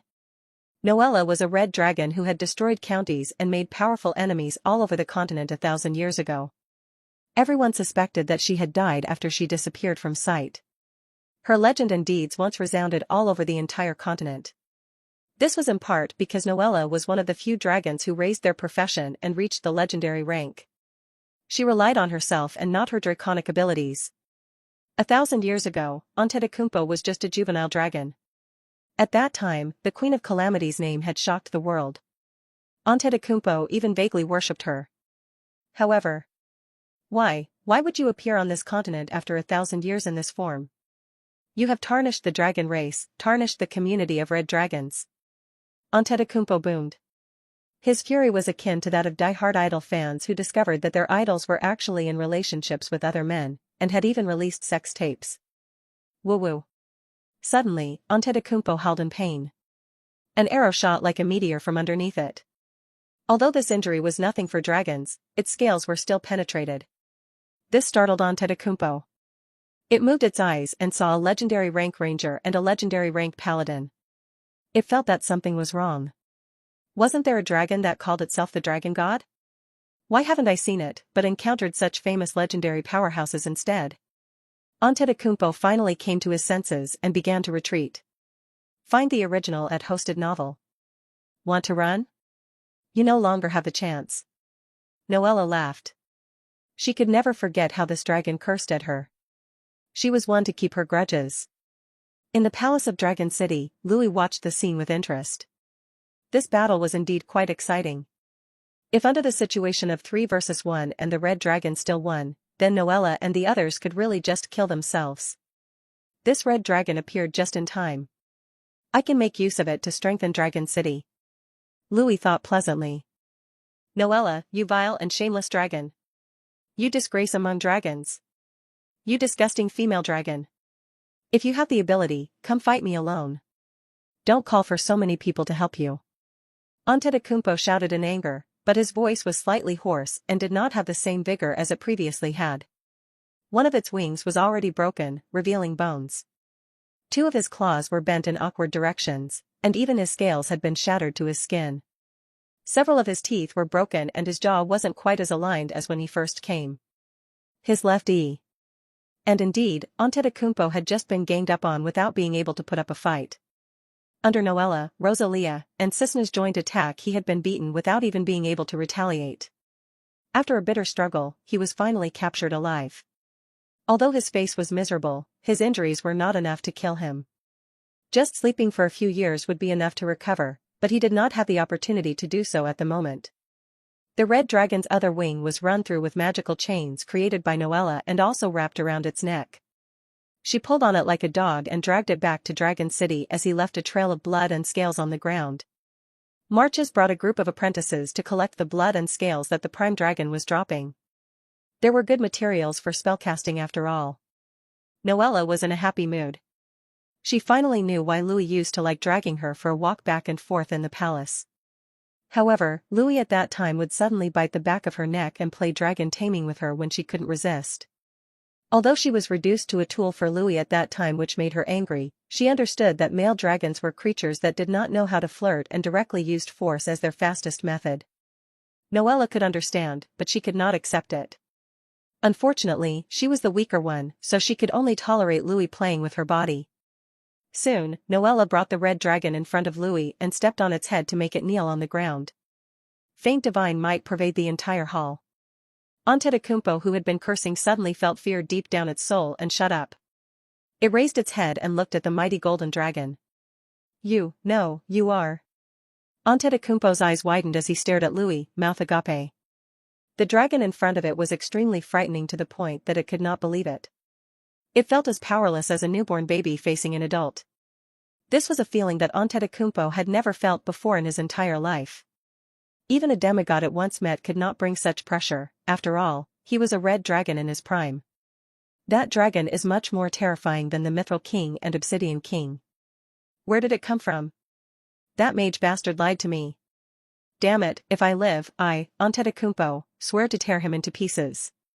Antetokounmpo cursed fiercely, but its body unconsciously crouched down and let out an expression of submission. This was the pressure created by the divine authority of dragons, but it was still very weak at the moment and could not display its full power. Once Louis had enough believers, he could display its full might. As long as Louis stood in front of them, all dragons would be subservient to him even if they did not believe in him. This was the power of a racial divine authority. Louis looked at the red dragon in front of him and said in a majestic voice, a very strong dragon that could be used as a tool for giving birth. A tool for giving birth? Could it be that this unknown great dragon wants to be a breeding dragon? Antetokounmpo was astonished. This kind of thing was not unprecedented. There were dragons that had been captured by beast men before and forced to have intercourse with different kinds of female creatures. The dragon beasts that were given birth were then turned into expendable weapons. Wait a minute, let me be a breeding dragon? The more powerful the female creature, the stronger the dragon beast that is born. Could this mean? Antetokounmpo suddenly perked up a little. His remaining unswollen eye looked at the exceptionally beautiful elven maids around Louis. It also thought about the beautiful female unicorns he had seen at the gate as well as Noella and Rosalia who had captured it. If it was to have intercourse with these females, it was 100 times willing to. The red dragon that had been beaten up began to fantasize, and its mouth that was missing a few teeth began to drip with saliva. Louis frowned at the red dragon and felt that it was thinking of something bad. Dragon City now has 10,000 soldiers of all races and 2,000 warriors belonging to the church. Noella, have this dragon lay 1,000 dragon eggs first. 1,000? I apologize, Lord Dragon God. If there is only one dragon, it would be difficult to lay 1,000 eggs. Search H0 stead N0 vel for the original. Then how many can it lay? 300 is the limit, and it will take a long time.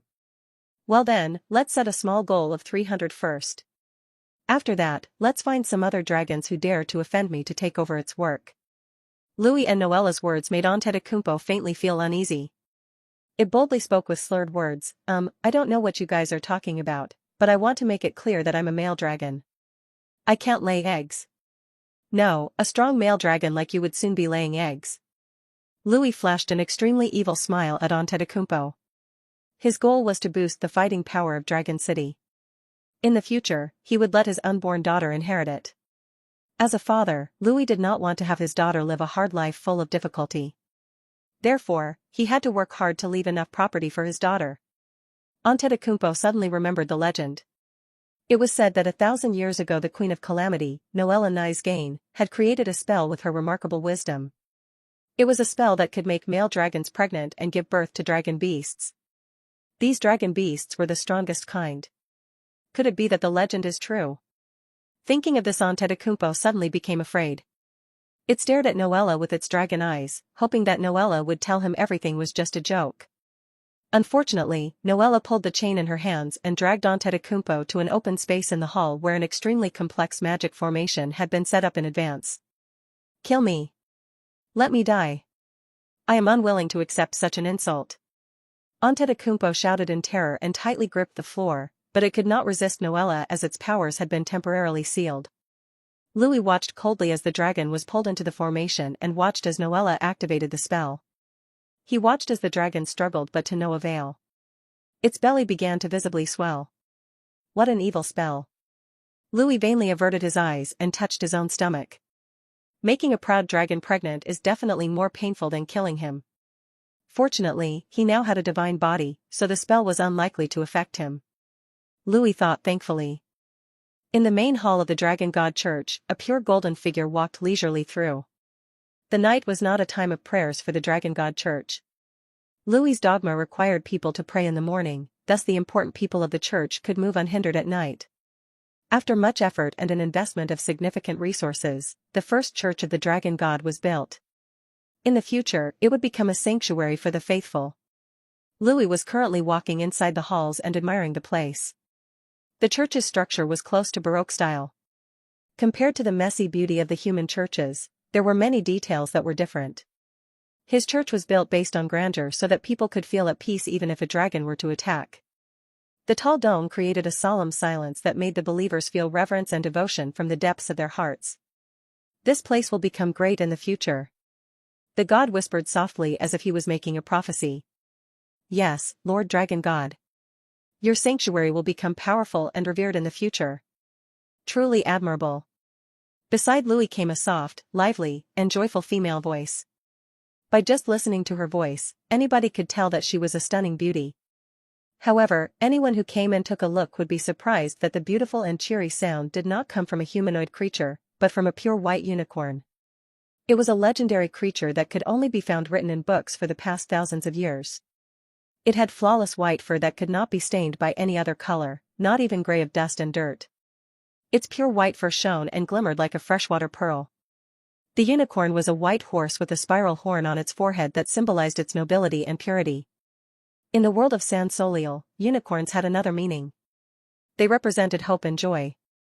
It even appears to assist the poor, the unfortunate, and the outcasts. Legend had it that as long as a person saw a unicorn, they would feel happiness emanating from their hearts and dissolve their sorrows. Louis's inverted pupils looked at the creature. In the eyes of humanoid creatures, the unicorn was an inhuman creature and they could only feel purity and nobility from it, but in the eyes of a dragon, the unicorn in front was a beautiful female that carried elegance. If Rosalia gave people a sense of righteous holiness, then this unicorn gave people a sense of nobility and happiness. Miss Lara, how was your stay in Dragon City? Louis gently asked the creature with respect.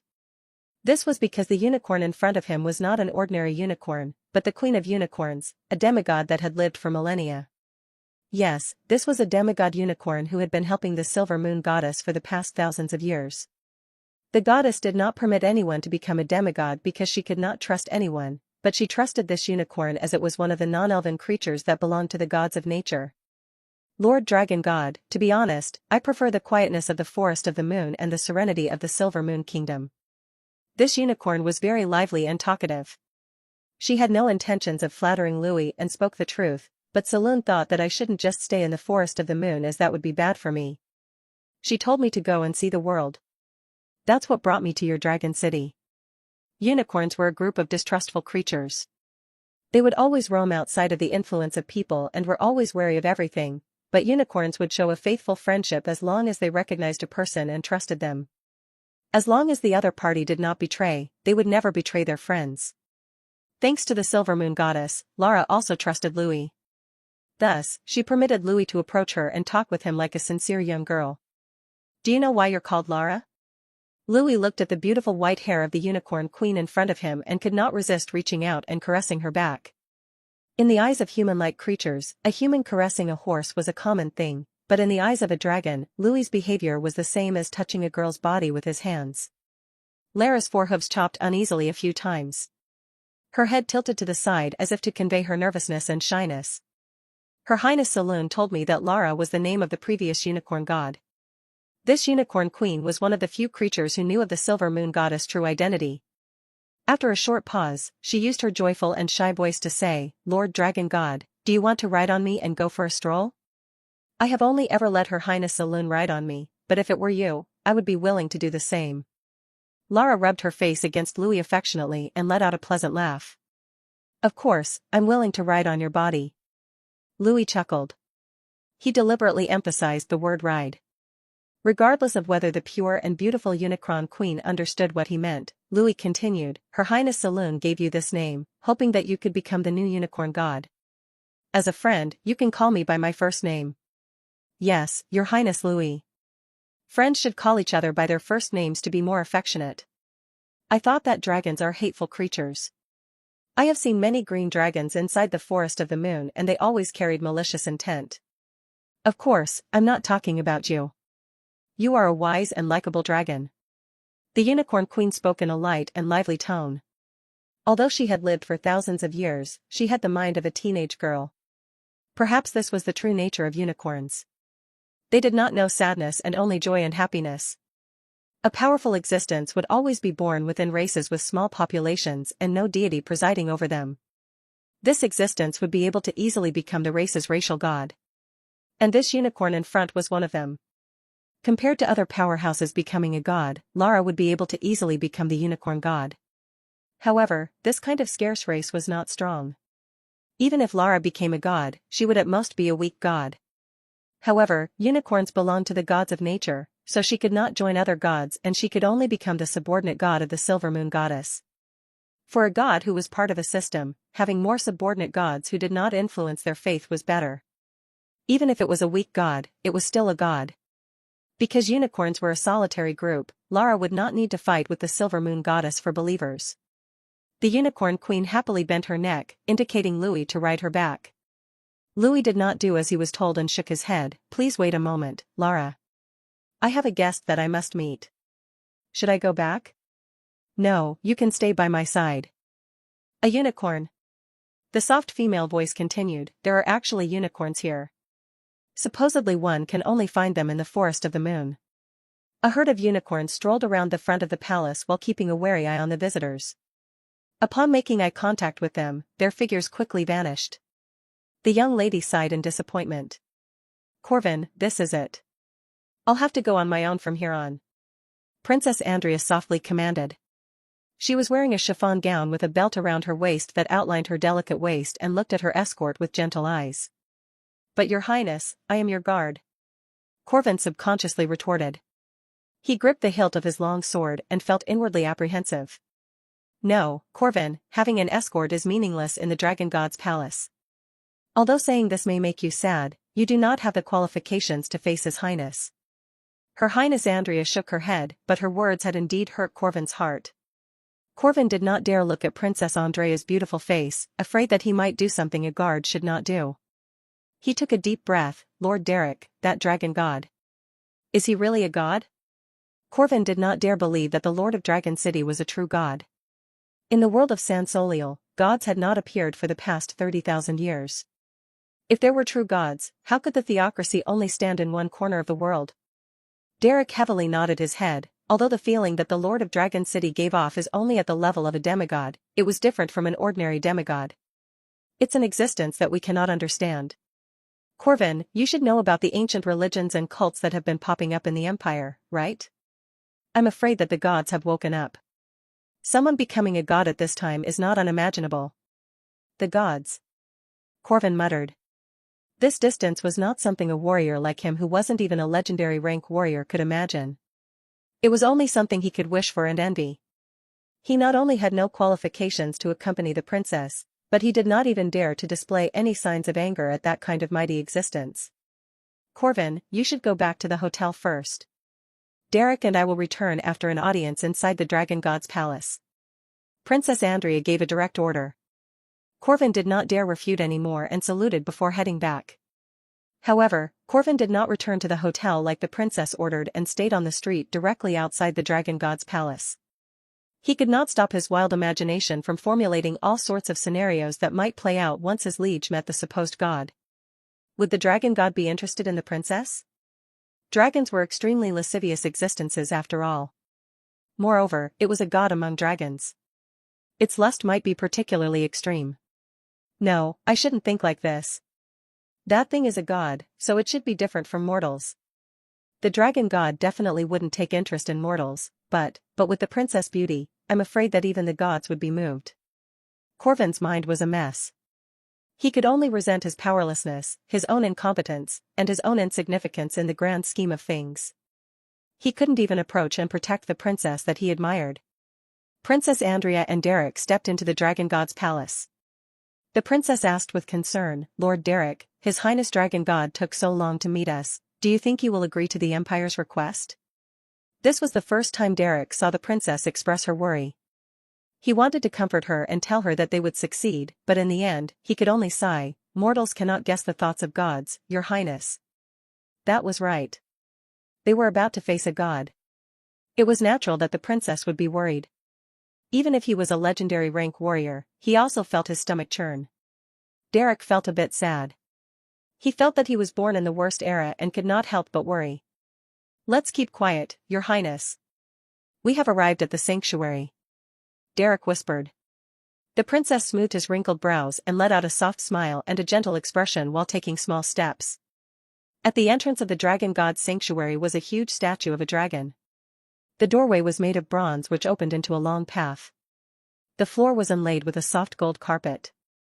On two sides of the path were guardian statues wearing heavy armor and holding lances, watching the place. These silent chiseled guardians looked incredibly majestic. When Derek stepped into the dragon god's sanctuary, he felt a tremor in his body. It was a fearful acknowledgement that he was no longer in charge of his own life and death. Louis, who was only waiting for the rules of the world to be more conducive towards the final stage of his apotheosis, had already grasped how to use some of his powers. Walking within his sanctuary was the same as entering his divine kingdom. In this place, all enemies would be weakened and he would be stronger. Within their sanctuary, a god was almost unbeatable. Derek and Princess Andrea dared not speak. Candles at the side of the path lit up as they walked down the hallway. Something seemed to be hidden somewhere watching them, but their eyes couldn't make out anything strange. In the wide path they walked through, the echo of the footsteps would unsettle them. In this special structure and atmosphere, anyone would subconsciously begin to fear the divine. They walked through the path and crossed one foot after another until they reached the last door, which was 10 meters high and 40 meters wide. It was a huge door that could accommodate even dragons. At the top of the door was the divine emblem of the dragon god. A golden disc with 9 dragon heads that were intricately and magnificently carved. With a burst of divine power, this emblem made up of many magical materials lit up, and the doors opened, fully showcasing the heart of the sanctuary. The endless expanse and sublimity were like entering the void of the astral realm.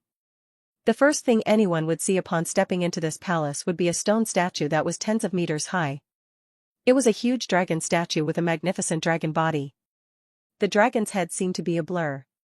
As though bathed with that incomprehensible divine radiance, it seemed to have 5, 9, and uncountable heads all at once.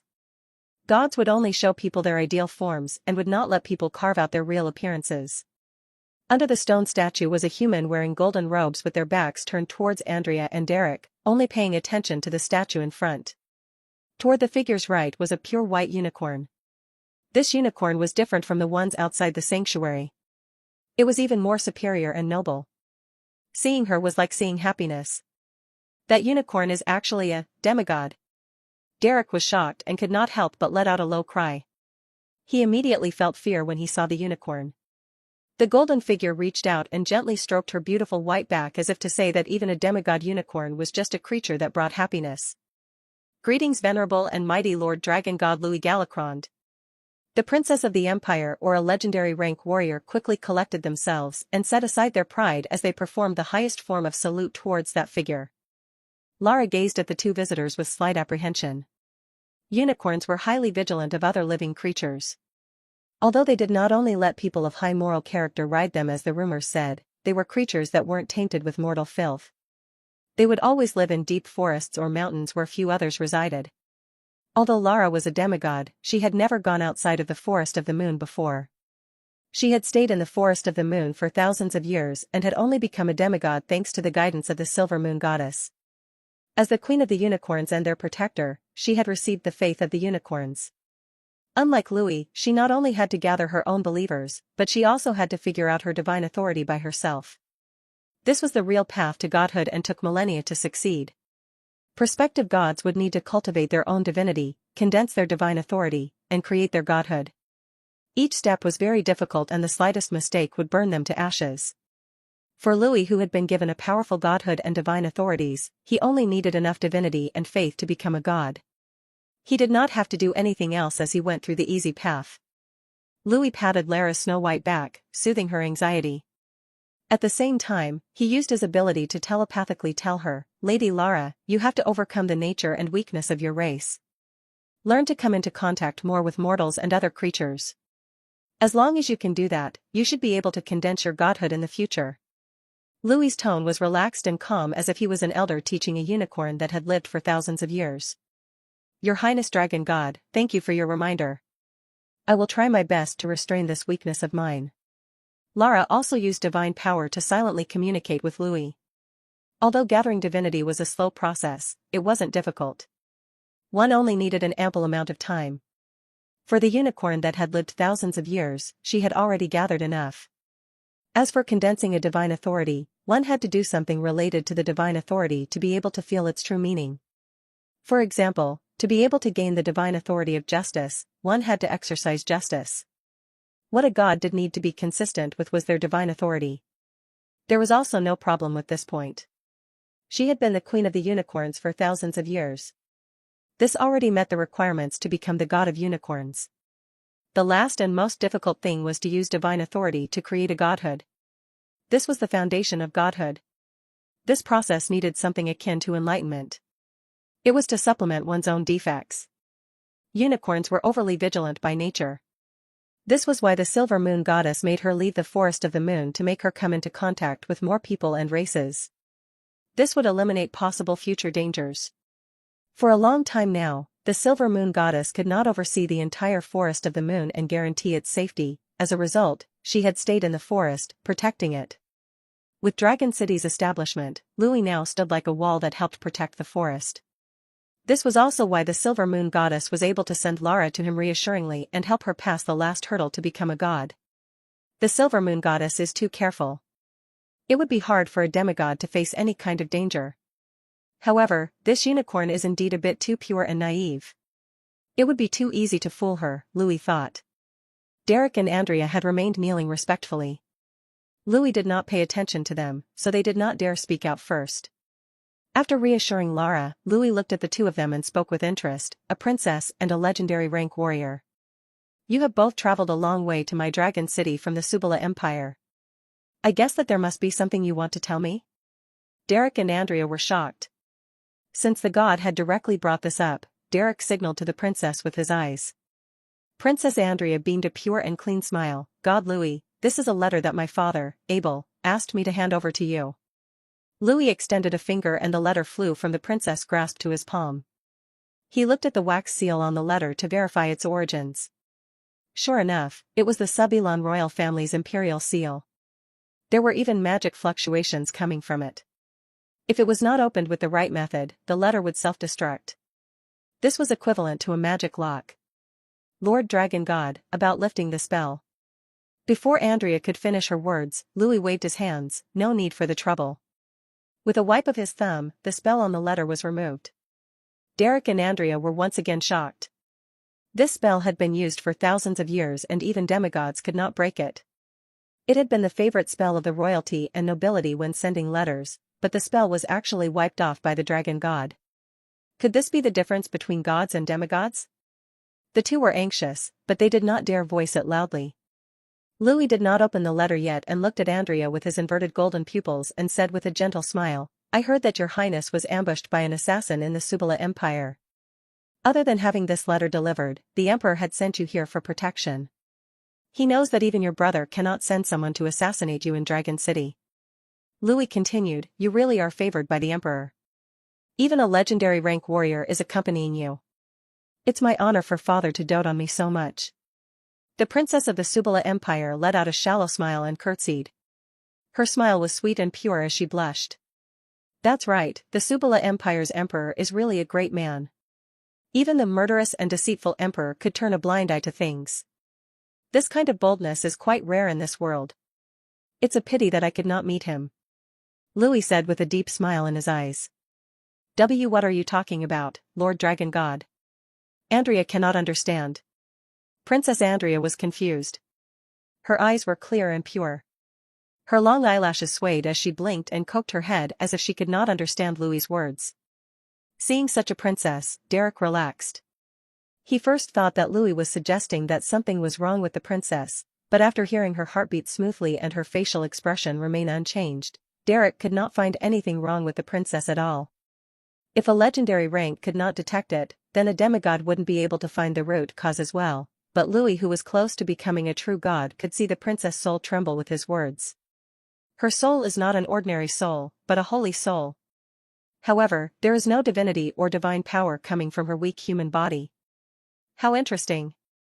This princess seems to be hiding an interesting secret. Although Louis was a bit curious, he did not pursue the root of the matter. As long as it was not something that would harm him or anything related to him, he was not in a hurry. He especially had a hunch that the princess' secret would eventually have something to do with him. This was a god's premonition. Louis raised his head and looked around the sanctuary.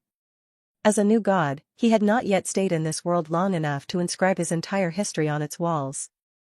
Therefore there was a relatively small amount of content carved into the walls of the palace, which didn't help the sense of mystery. Still, even this small amount made up a lot of content. The most important record was that of his establishment of Dragon City. It described how its people lived in hardship and suffering before the arrival of the dragon. It also showed their happy lives after his policies. This was one of Louis's great achievements. Seeing that the dragon god did not probe too much into her own secrets, Princess Andrea seemed to sigh and hold back her expression. With innate gifts and experiences, no one but a god would be able to deduce her attitudes and emotions from her behavior. Princess Andrea's light chiffon dress trailed on the ground. Her blue eyes lit up with wonder as she looked at the surrounding walls. Lord Dragon God, what are these murals? Why have I not seen them before? As a knowledgeable princess, Andrea noticed that other than Louis's most publicized achievements, there were other stories that she had never heard of. This is the life of the previous dragon god. Search hosted. Novel for the original. Louis smiled with a deep meaning. The five-colored dragon god had completely fallen. Its soul had dissipated from its flesh, and it was impossible for it to resurrect, hence he didn't worry about telling this story. Compared to the Terran civilization's intelligent brain, Louis was much more grateful to the dragon god. Most of Louis's power was inherited from it and not the Terrans. It could even be said that he and that dragon god were both victims of that highly advanced race. The only difference was that the dragon god fell after resisting, while Louis wasn't even able to resist and was turned into a dragon. Since I inherited your power, your divine name, your godhood, and will soon inherit the community of dragons that you created, I will avenge you. As Louis thought of this, he opened the envelope in his hands and took a brief glance. There was a lot of flattery in the Emperor's letter, so Louis quickly filtered it out. He finally reached the main topic, which was a proposal for a non-aggression pact between Dragon City and the Subala Empire. There was also hidden, between the lines, a proposal to work together against the theocracy.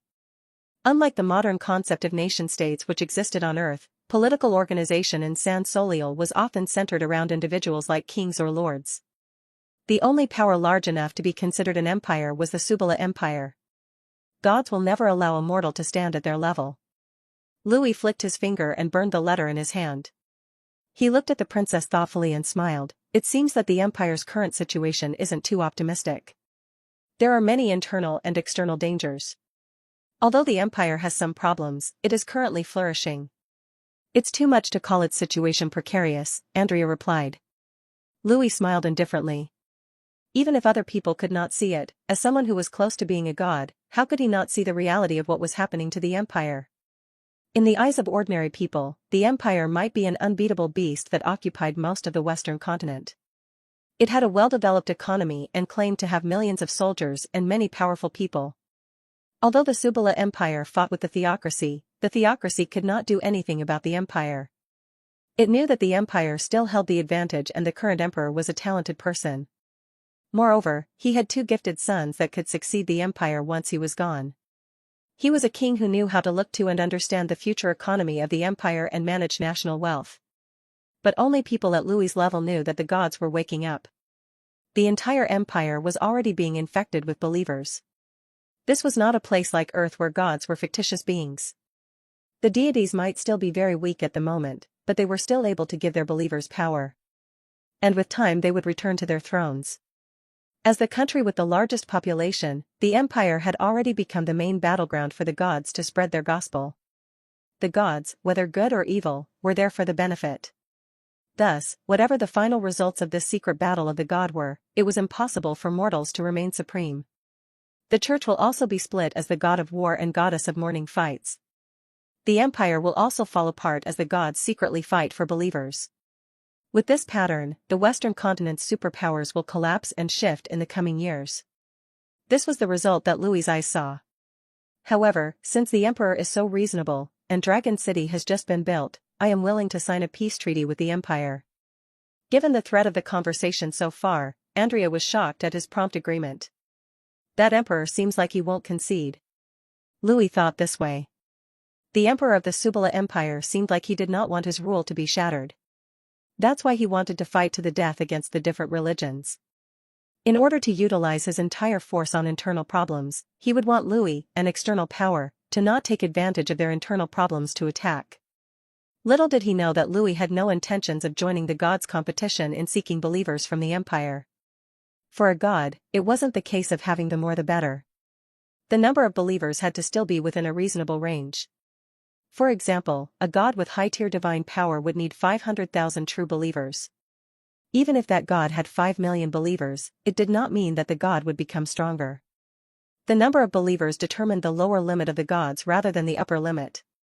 With the internal situation of the empire becoming this complicated, Louis did not know if he could come out victorious in the chaos. Moreover, Dragon City was still quite a distance away from the empire. Even if he gathered believers there, it would not help Dragon City that much. Compared to the empire that was being competed over by the gods, Louis was more interested in the Seven Kingdom alliance towards the east as well as the southern seas. There were many indigenous people there. Although their civilization was not as rich as the core countries of the continent, gods did not care whether their believers were civilized as long as they had poured their faith into them. The southern seas were at the corner between Dragon City and the Silver Moon Kingdom. Louis could easily deal with hostile powers in the area. This was much less difficult than joining the fray in the empire. At this time, those religions were probably still fighting to the death. On the other hand, Louis's believers were at peace and could already start farming. Although Louis was not prepared to step into the muddy waters of the empire, since the emperor took the initiative to make this request, Louis thought that this was the best time to extort the empire. If he didn't, then he was not a dragon anymore. But there is a condition to this treaty. If the emperor can agree to my request, I will not only sign a peace treaty, but I can even protect the path towards it. I can prevent the elves, the beast men, and even the humans from the Seven Kingdom alliance from crossing Dragon City to exert pressure on the empire. Louis's tone was awe-inspiring and carried an unmatched arrogance. In truth, Louis was just trying to bluff his way. With his relationship between the elves and their racial characteristic, they would not go and invade the empire. The gods of the beast men had also awakened, and now there was a lot of internal chaos there as well, so they did not have the wherewithal to cross the mountains and attack the empire. As for the Seven Kingdom alliance, there was a possibility that they might do so, but Louis was now preparing to deal with them. He planned to gather believers from there. Even if the other party did not provoke him, he would still go find them. Louis was trying to gain advantages with nothing in exchange, but for Princess Andrea and Derek, his words were a blessing in the snow. Although the princess refuted the dragon god, that was only a negotiation tactic. In truth, they were the most knowledgeable about the internal and external crisis that the empire was facing. Princess Andrea's tone became more and more respectful. She raised her skirt, which revealed her high-heeled shoes inlaid with precious stones, and her short stockings that did nothing to hide her snow-white thighs. She sounded cheerful and quickly said, "Please tell us your requests, Lord Dragon God. Andrea will report it to Father with the fastest speed. First of all, for my first request." Louis stood under his statue and stretched out a finger to the princess in front of him and revealed a playful smile. "I want you, the jewel of the Subala Empire, Andrea Abel Subala." "Me?" Princess Andrea looked at Louis in shock. Her eyes widened as though she had heard wrong. Derek, who was beside her, secretly sighed. If Corvin, who loved the princess, was the one standing here, he might just become agitated and face off with the god. Love was something that could make anyone lose reason. But Derek, who was a legendary rank warrior, remained loyal to the empire. Although he felt regretful that the jewel of the empire, Princess Andrea, would just become an object, he did not have many other thoughts. Women of royalty were political goods from the very beginning. Those born into royalty had long known about this. "Your Highness Dragon God, I am happy that you think of me that way, but I am a mere mortal and you are a god who stands high above everyone. How can I suit your eyes?" Quickly recollecting herself, Andrea smiled and responded. Her words seemed to imply her refusal, but her sweet tone masked that well. Instead, there was some innocent ambiguity contained within as she used logical words to persuade Louis. Louis was pleased to see that she was so smart. "I am a dragon." Louis calmly blurted out these irrefutable words. Princess Andrea lightly bit her lower lip.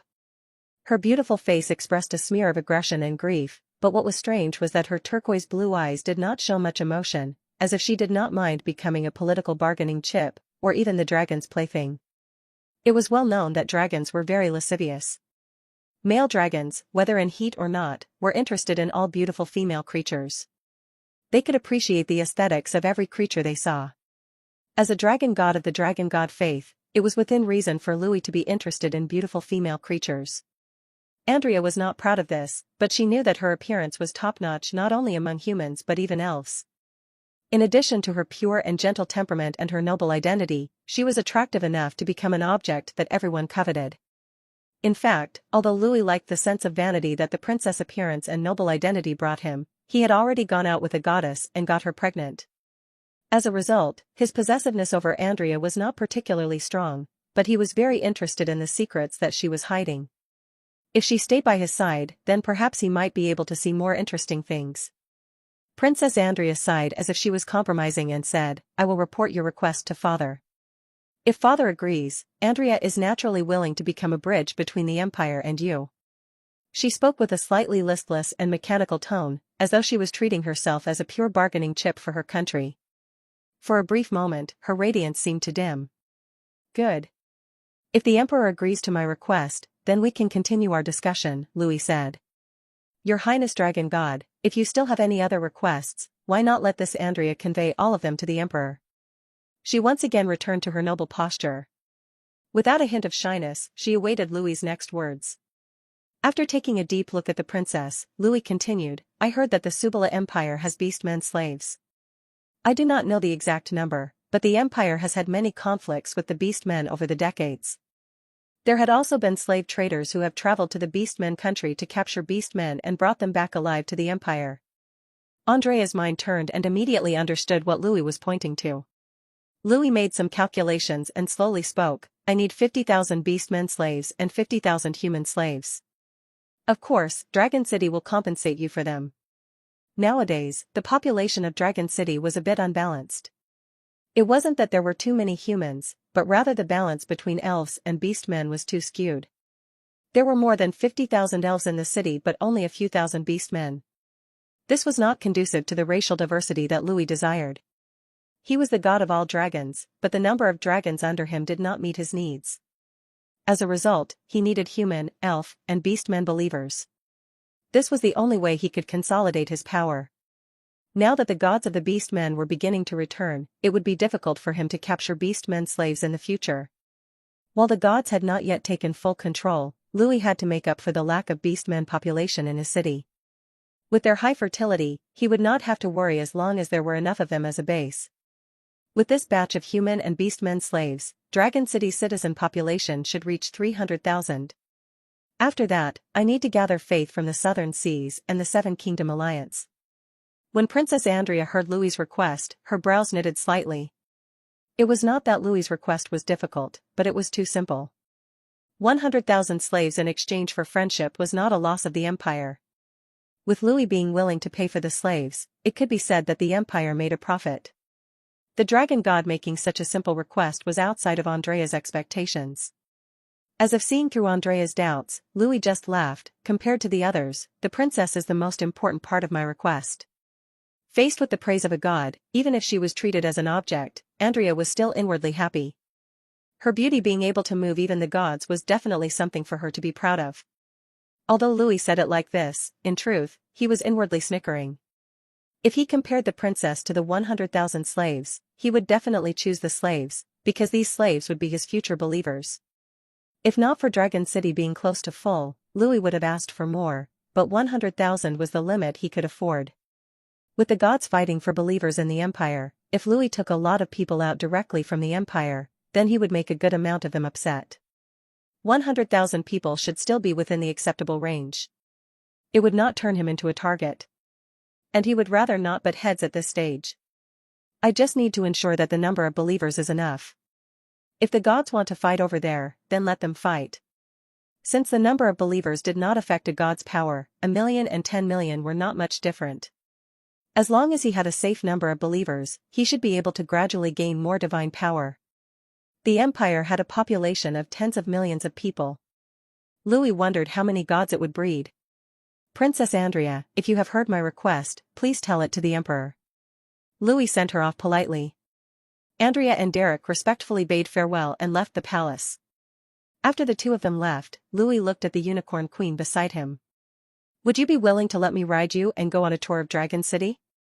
Lara slightly bent her waist like a spirited horse waiting for her owner to ride her. Louis gently smiled, pressed his hand on her back, and climbed her spotless white back. Louis had never ridden a horse before. On Earth, this was a hobby only the rich could afford, and he definitely did not qualify as a wealthy individual. In this life, he had become a dragon, so there was no reason for him to ride a horse when he could just fly in the sky.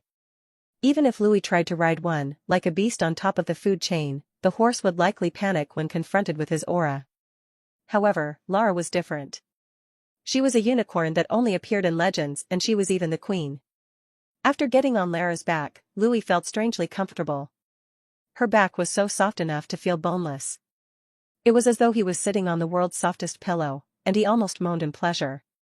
As his palm caressed her fur, he could feel that it was cold, soft, and smooth like precious jade. It was a double pleasure reminiscent of touching a small animal's fur and a young girl's skin at the same time. Unicorns were rare, and rarer still were the people who they recognized as riders. Probably just as few people rode on the backs of dragons. It wasn't like this was Lara's first time having someone on her back. She had carried the Silver Moon Goddess before and toured the Silver Moon Kingdom. However, being ridden by Louis and being ridden by the Silver Moon Goddess gave her different feelings. When she was carrying the Silver Moon Goddess, she felt more of a master-servant relationship than one of friends. When Louis got on her back, her limbs felt slightly numb, and could feel heat bubbling inside her. Could this be the feeling of a unicorn letting someone of the opposite sex ride them? Lara's heart stirred a little, but as a demigod who had lived for thousands of years and a unicorn at that, she did not have the shy emotions of a human girl. Instead, what she felt more were curiosity and delight. Unicorns had a high requirement for their riders. Male unicorns were only willing to let females ride them, while female unicorns were only willing to let males ride them. Moreover, the relationship between the rider and the unicorn was more complicated. This was because unicorns were not horses. They had their own will and feelings that were different from normal animals. As a result, the relationship between the two was closer to that of a couple. Lara, as the unicorn queen and a demigod, did not let any mortal ride her. As the guardian of the unicorns, male unicorns only felt gratitude and reverence towards her. Unicorns were relatively pure at heart and would not have those kinds of lustful thoughts.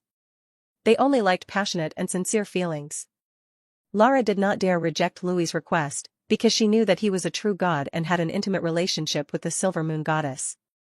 On the other hand, she was only the goddess's subordinate. Perhaps she would also need the dragon god's shelter in the future. For this reason, she could not refuse, not to mention that she had no instinctive aversion to Louis riding her. Different species had different thoughts. For humans, riding a king was a great insult, but for a unicorn, being ridden by people was natural. They were only very demanding. Louis was not aware of the complex thoughts passing through Lara's head. He only felt that she was truly beautiful. Her snow-white fur, her hot and cheerful character, her robust limbs, and her mysterious horn were all in Louis's line of sight. This was enough to make any dragon excited and want to capture her and taste her beauty. Her hooves pushed off the earth with no difficulty. Be it rock, dirt, mud, or any other terrain, she could easily move through them. No matter how complex the road was, she could maneuver through it. The light of the silver moon in the sky reflected off of Lara's fur, making her glitter and shine. These lights weren't normal lights, but lights filled with divine power. Louis could tell that this was deeply connected to the Silver Moon Goddess power. It seemed that the Silver Moon Goddess thought very highly of Lara and had actually been using divine power to shelter her. A subordinate god and a pet. Louis had this thought. Races that had a low population were naturally strong. Although they could not compare to dragons, unicorns would grow up to become as powerful as high-rank professions. So long as she remained Saloon's subordinate, then if the unicorns ever encountered danger, Saloon would mobilize the entirety of the elven race to assist them. And naturally, the unicorns would reciprocate if the need ever arose. This was the system of the nature gods. They belonged to nature, grew with nature, and died with nature, so it was natural for them to help each other. It's no wonder that Her Highness Saloon would leave such a big bargaining chip with me. It finally dawned on him. As the dragon god, the Silver Moon Goddess also hoped that the dragons would have a better relationship with the elves, such as the green dragons that were common in the Forest of the Moon, or the black dragons that could be seen from time to time. Although the two dragons were cruel, under the order of a god, they would definitely side with the elves. In the past, the dragon god had completely operated from closed doors, and dragons had formed their own society. Other races did not intervene in their matters, but Louis was different. As the new dragon god, his followers were diverse, resulting in dragons having a deeper communication with other races. Although the bluegrass and flowers that could be found in the Silver Moon Kingdom are absent in this place has its own kind of beauty. With Lara's speed, she was like a white train. Louis could even tell that if he were to run on the ground, he might even lose to her speed. In the blink of an eye, she had brought Louis to the peak of a mountain where the silver moon poured down. The snowy peak acted as a background for this pure white unicorn, creating extremely pure scenery. Louis's outer coat that looked like gold caused this pure white to look a bit vulgar. At the feet of the mountain was the scenery of Dragon City at night. The brightest and most lively street was the famous Tulip Street of Dragon City. Many large brothels, gambling houses, and lively taverns were located in the area. The next brightest place was the residences of families. In the wider world of San Soliel, the residents of Dragon City could be called rich as every household could light up candles at night. This made the city shine like starlight, which was a unique scene in the main continent. In contrast to the city's bright lights, Louis's chamber and his sanctuary were the only lights at the peak of the city. Louis was not a god who went as far as to promote the pleasures of life, so his sanctuary was solemn and majestic. If it was too bright, it would seem blasphemous. This is the light of order. Although less complicated than the beauty of the elves, it is clean and simple. This is the beauty that I seek. Louis did not need to be as decadent as the elves, with each building giving off a sense of art. What he needed was absolute law and cleanliness. He especially loved the square lines of his previous life. Thus, every area of the city was clearly divided into zones. The military zone stayed only as the military zone. The business zone stayed only as the business zone. This way, things won't be too confusing. If one day I truly become a god like Her Highness Saloon, I want to travel around the world and see the sights. The unicorn queen, who had lived inside the forest of the moon for thousands of years, suddenly found that the outside world was not as dirty as she imagined, even if this place was more complicated than the forest of the moon. You should be able to walk on this world, from south to north, from east to west. You are a unicorn and bring people happiness and blessing and take away their misfortune and anger. You are the helper of the poor, the unfortunate, and the abandoned. Show them the beauty of life, and I shall shelter you. Louis's words were like a divine promise. Lara suddenly came to an understanding and things became clear in her mind. She was only a demigod and did not know what a god was. She was only a unicorn and was not as knowledgeable as the humans, beastmen, and elves. For Lara, it was difficult to become the god of the unicorns, because unicorns did not form churches and follow rules and regulations. They also did not have religious geniuses like Clooney. At this time, Louis pointed out the main characteristics of her race, allowing her to understand how the doctrine of the unicorn goddess should appear. How she should exalt her throne and create a church. How could she not understand the good intentions and help Louis was giving her in his words? Lara was in a joyful mood. Her tail swayed back and forth over Louis's body. The light fragrance and ticklish feeling of the tail made Louis reach out and grab it. The unicorn queen instantly became like a frightened puppy as her tail stiffened for a moment, but soon she relaxed again and let Louis continue playing with her tail. She was joyfully surprised. She felt a bit of trepidation and also felt happy. The dragon, riding behind her, was not as scary as she thought. Louis rode on Lara's back to his palace. As the city was developed, he made sure to pour some resources into expanding the grounds as well. With the power of magic, the vast gardens were in bloom throughout the year. Louis's appreciation for such delicate aesthetics marked him as significantly different from other dragons. This was possibly one of the reasons why Saloon was pleased with him. Lara landed in the garden with a boom, waking up the maids in the palace. The elven servants formed a line as they saw the unicorn queen and their lord, Louis, standing in the garden. Paying no attention to them, Lara bent down her neck and drank the pure water from a creek by her feet. Its cold but sweet waters flowed directly from the mountain itself. Louis stood next to her as she drank, carefully caressing her mane. Eventually, his fingers wandered to her horn. Lara initially trembled at this action, but she reined in her instincts and let him rub it. As though understanding her thoughts, Louis asked, "Is the root of the unicorn's horn a private place?" Lara nodded gently. Her words were still lively, but they contained a trace of embarrassment. It's how unicorns confess their love. If a male unicorn touches the horn of a female unicorn and the female unicorn has no objections, then they will be considered a couple. Louis nodded his head in understanding. There were many different types of courtships in the world, especially among animals. Although unicorns were intelligent creatures, they were still closer to animals in behavior. In fact, even dragons had similar customs. If a male dragon wanted to mate with a female dragon, he would first bite her neck. For dragons, the neck was considered the most sensitive area. And if the female did not resist, then it meant that she was allowing the male dragon to do as he pleased. This was some of the knowledge that came from Louis's dragon instincts. He also tried it on Noella, but she was very resistant to such instincts all the same. However, she was still a dragon. After Louis defeated her and bit at her neck, even if she was unwilling, she could only comply with his demands. Despite learning of her horn's importance, Louis did not cease his actions but caressed it even more thoroughly. Lara became more visibly agitated at this point. As the protector of unicorns, no other unicorn would dare touch the queen's horn.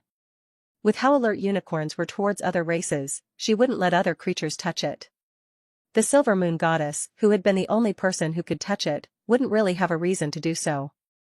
As a result, Louis's behavior was quite unexpected. "Lady Lara, can you turn into a human form?" Louis used his finger to carefully rub her beautiful horn and felt the magical runes on it. Just like how his scales had magical runes carved on everyone, the unicorn's horn was also covered in magical runes. This was also the source of their powers. Lara shook her head. Her eyes watered. She could not help open her mouth and lightly bit on Louis's hand as he caressed her. The strength of the bite was light, like a young girl's desire to return the favor. "I can't," she said. Louis sighed but did not feel sorry. The ability to change one's form was something only the gods, with the exception of some races, possessed. Even demigods could not easily achieve it. Louis was already close to a true god, but because of the rules of the world, he could not use his divine powers to their full might. But since he was a dragon, and his racial gifts allowed for transformation, it was a simple matter for him. Afterward, Louis's body shimmered with faint light. His human appearance became distorted. When the layer of light disappeared, what appeared in front of Lara was not a humanoid nor a dragon, but a unicorn that was the same as her. After seeing what Louis had done, the distant elven maids whispered softly to each other.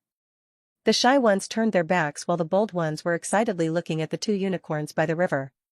Some elves even tugged on their dresses, waiting to see if the unicorn queen could handle the lord's offense. If not, they would go and substitute. After living with Louis for so long, the elven maids already knew his habits. In the daily life of the dragon, even the elves would be drowned in lust.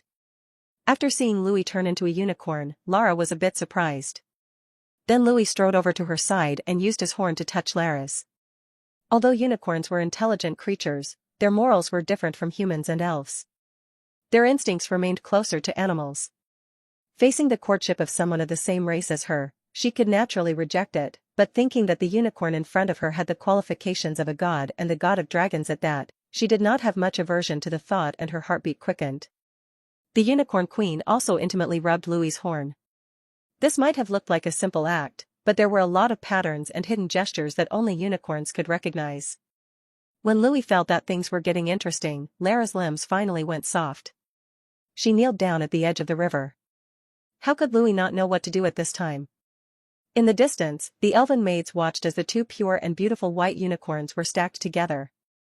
If he was to have sex with the gods, Louis could fight for 3 days and 3 nights as he did with the Silver Moon Goddess, but unfortunately, demigods could not compare to true deities. Half a day later, Lara was unable to bear it and collapsed in the pool of water. Louis did not have any complaints about this. He thought about the moment once the unicorn queen becomes a god. With her weak divine power, she would naturally need shelter. He could even turn her into his own mount and do all kinds of things if he so wished. The elven maids came to the pool and cleaned up Louis and Lara, but Louis felt that this was superfluous. Even the most ordinary unicorn remained magically clean no matter what, let alone a demigod unicorn. However, Lara still let the elves rinse her body and enjoy their services. It was not the first time she had been served by the elves. With her relationship with the Silver Moon Goddess, there were even elves specialized in serving her back in the Silver Moon Kingdom. After all, the unicorn's physiognomy made grooming another difficult. Lara only took a short break. After all, demigods could recover very fast. Soon, Lara once again stood up and rubbed her head against Louis, who had already turned back into human form. She felt a faint sense of attachment to him. Your Highness, although unicorns pursue happiness and pleasure but not desire, as a community we should help one another.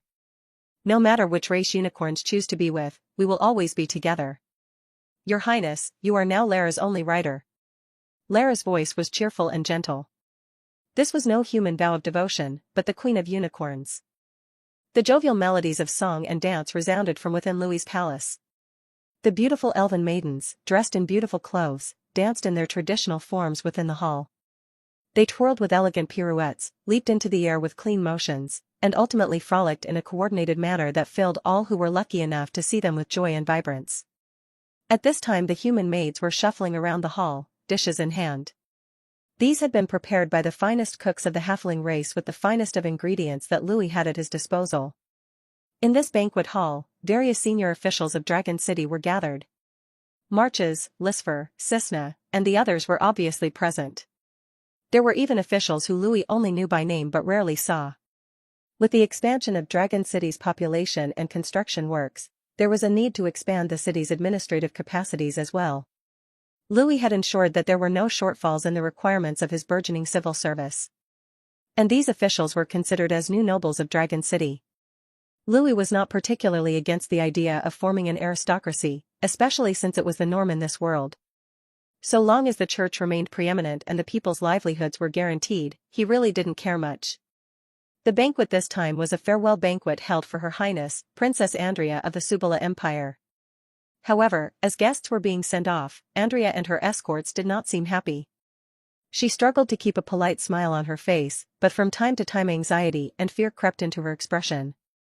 As pretty as the elves were, no one dared to ogle them in the presence of their master, who was seated on the sole throne in the hall. At the very top was a man wearing golden garments. His facial features were hidden away by a mysterious blur. He sat languidly but he carried an awe-inspiring aura. Beside him were two elven maids kneeling on the ground and serving him wine and food. Their clothing was practically non-existent, revealing their snow-white skin. As though ignorant of the authority and attention he commanded, he simply relished the delicious meals the servants fed him and fondled them without restraint. His behavior perfectly reflected the scant regard that gods had for mortals. Beside him sat a pure white unicorn being fed fruits by another set of elven maidens. Its presence alone was sufficient to command their attention. After all, it was a true blue demigod. Princess Andrea. I hope you can bring me some good news on your return to the Empire. Louis drank a mouthful of wine that the elves fed him and watched the emotionally conflicted princess avoid eye contact. The young guard to her left also seemed to react emotionally, arousing Louis's amusement. Noella's dragon body lay in the corner of the hall as she slept without care for her surroundings. On the other hand, Lisfer had already drunk a bottle of high-purity wine that Louis called white wine. Her cheeks were scarlet as she stared at Princess Andrea with wild eyes. She knew about the negotiations between Louis and the princess. If the Subala Emperor agreed to Louis's demand, then Dragon City would have 50,000 more beastmen. Although they would only be slaves at first, they would eventually come under Lisfer's command. Because of the thousands of elves in Dragon City, Cisna not only had a high position in the Silver Moon Kingdom, but she also had a high position in Dragon City. Marches was smart and did not seek power, moreover, he was diligently working hard to get stronger while managing the city's mages and living in luxury.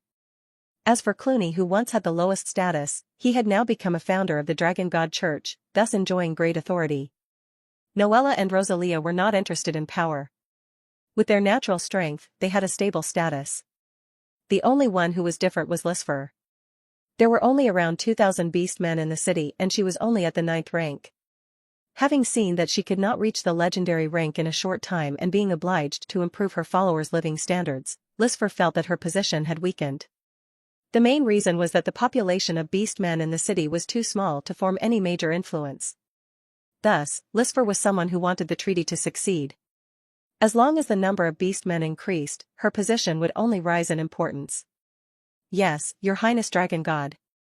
I will inform my father of your request word for word. He shall make the final decision. Andrea's smile was bright and cheerful once more as if her sorrow and pain had been forgotten, but only she knew how sad she truly felt. Andrea was not sad that she might become a political sacrifice, nor was she sad about what would happen to her body or reputation. What she was worried about was being kept in captivity by Louis. If that happens, then her great plan would die, because, under Louis's watch, she wouldn't be able to do anything.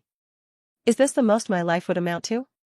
Andrea felt resentment in her heart, but she simply could not resist Louis nor the will of the Empire. The eyes of the gods seemed to have sensed Andrea's inner emotions. Louis laughed lightly and spoke calmly, I will go into a deep sleep after this. If the Emperor rejects my proposal, you don't have to tell me. If he agrees, then I will lead the exchange to Cluny and Lisfur. There is no need to bother me. Louis was preparing to return to Earth. He had already thought of plans to increase his believers and was preparing to put them into action. As a god, Louis felt that he would soon not be able to personally handle the political affairs of the city. Dragon City would soon need a new lord. Although the people gathered here were mostly trustworthy, they weren't Louis's heirs. He couldn't feel comfortable leaving the city in their hands. Fortunately, my child will be born in a few months. I will personally teach her how to become a qualified lord and turn her into a qualified queen.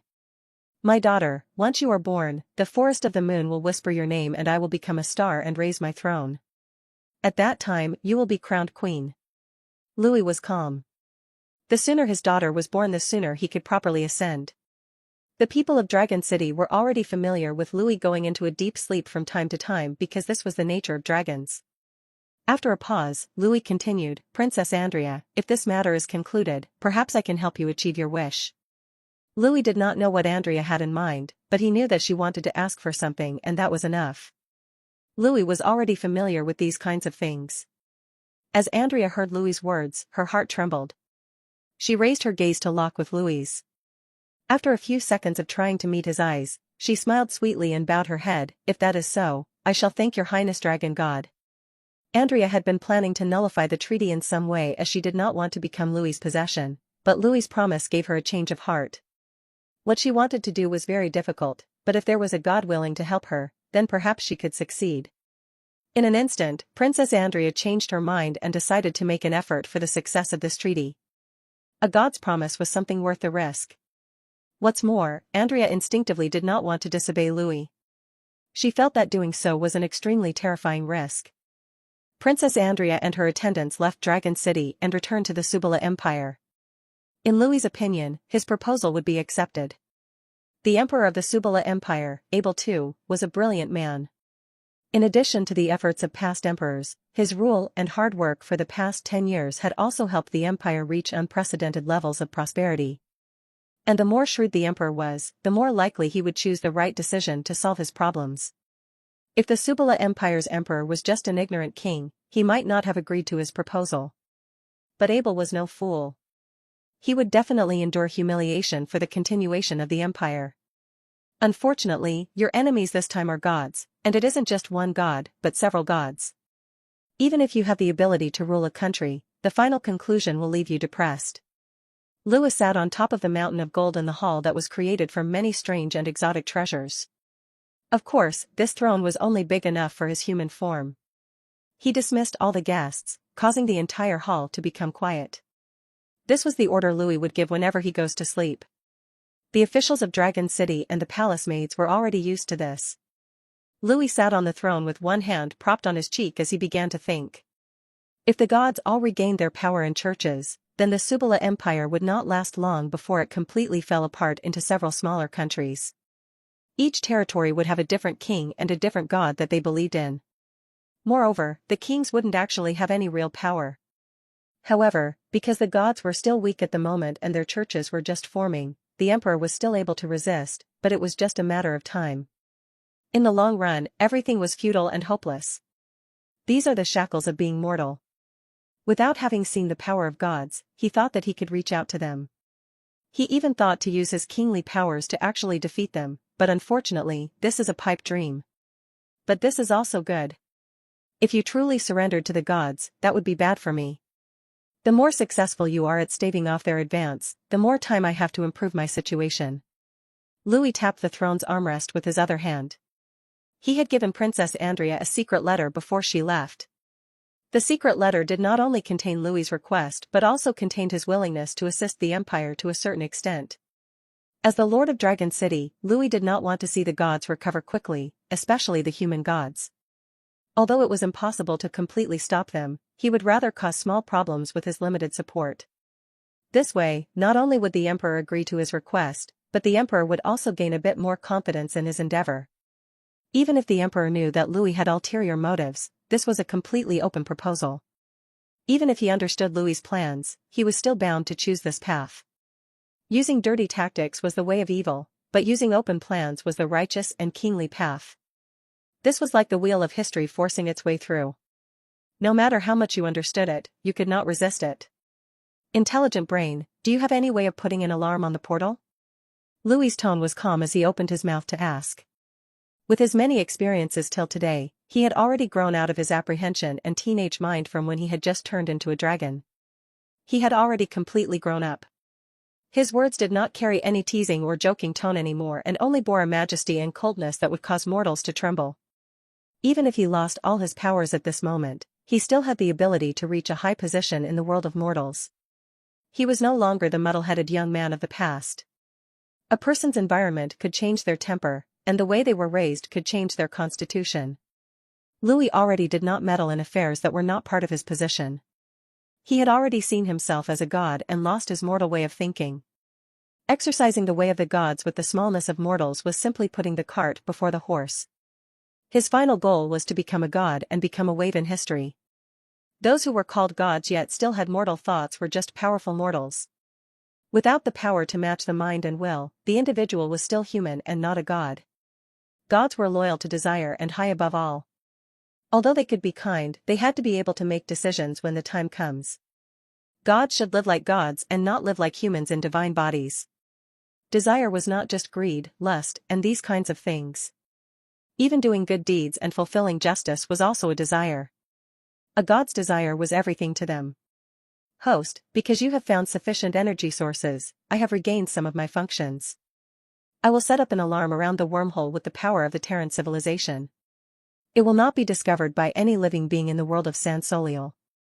If this place is invaded, I will notify you to return to San Soliel so that you can immediately cross through spacetime. I hope that host quickly finds more energy sources. I can even move the wormhole to anywhere the host desires. The intelligent brain's words echoed in Louis's mind. Louis remained emotionless, but he inwardly sneered. The words of the intelligent brain might sound normal, but it was trying to urge him to quickly find the energy sources by telling him that it could move the wormhole if he found more of it and prevent him from having more worries. Now that the gods had woken up, Louis did not dare become careless, especially when the goddess of night was surprisingly well acquainted with the Terran civilization. He was afraid that she might destroy the portal or even cross over to the other world. Both of these results were unimaginable disasters for Louis. In the past, I thought that it was fine if it was destroyed and could accept it even if I stayed in San Soliel or Earth forever, but now, I need both sides to develop my powers as a foreign god. I definitely cannot let anything happen to this portal. It seems that because I have done well in this world, the intelligent brain is becoming more and more attentive to me. It even took the initiative to reveal its capabilities to protect the portal. With the Terran civilization's technology, even I can be at ease and make preparations for when the other gods come here. Louis sat on his throne for a full day.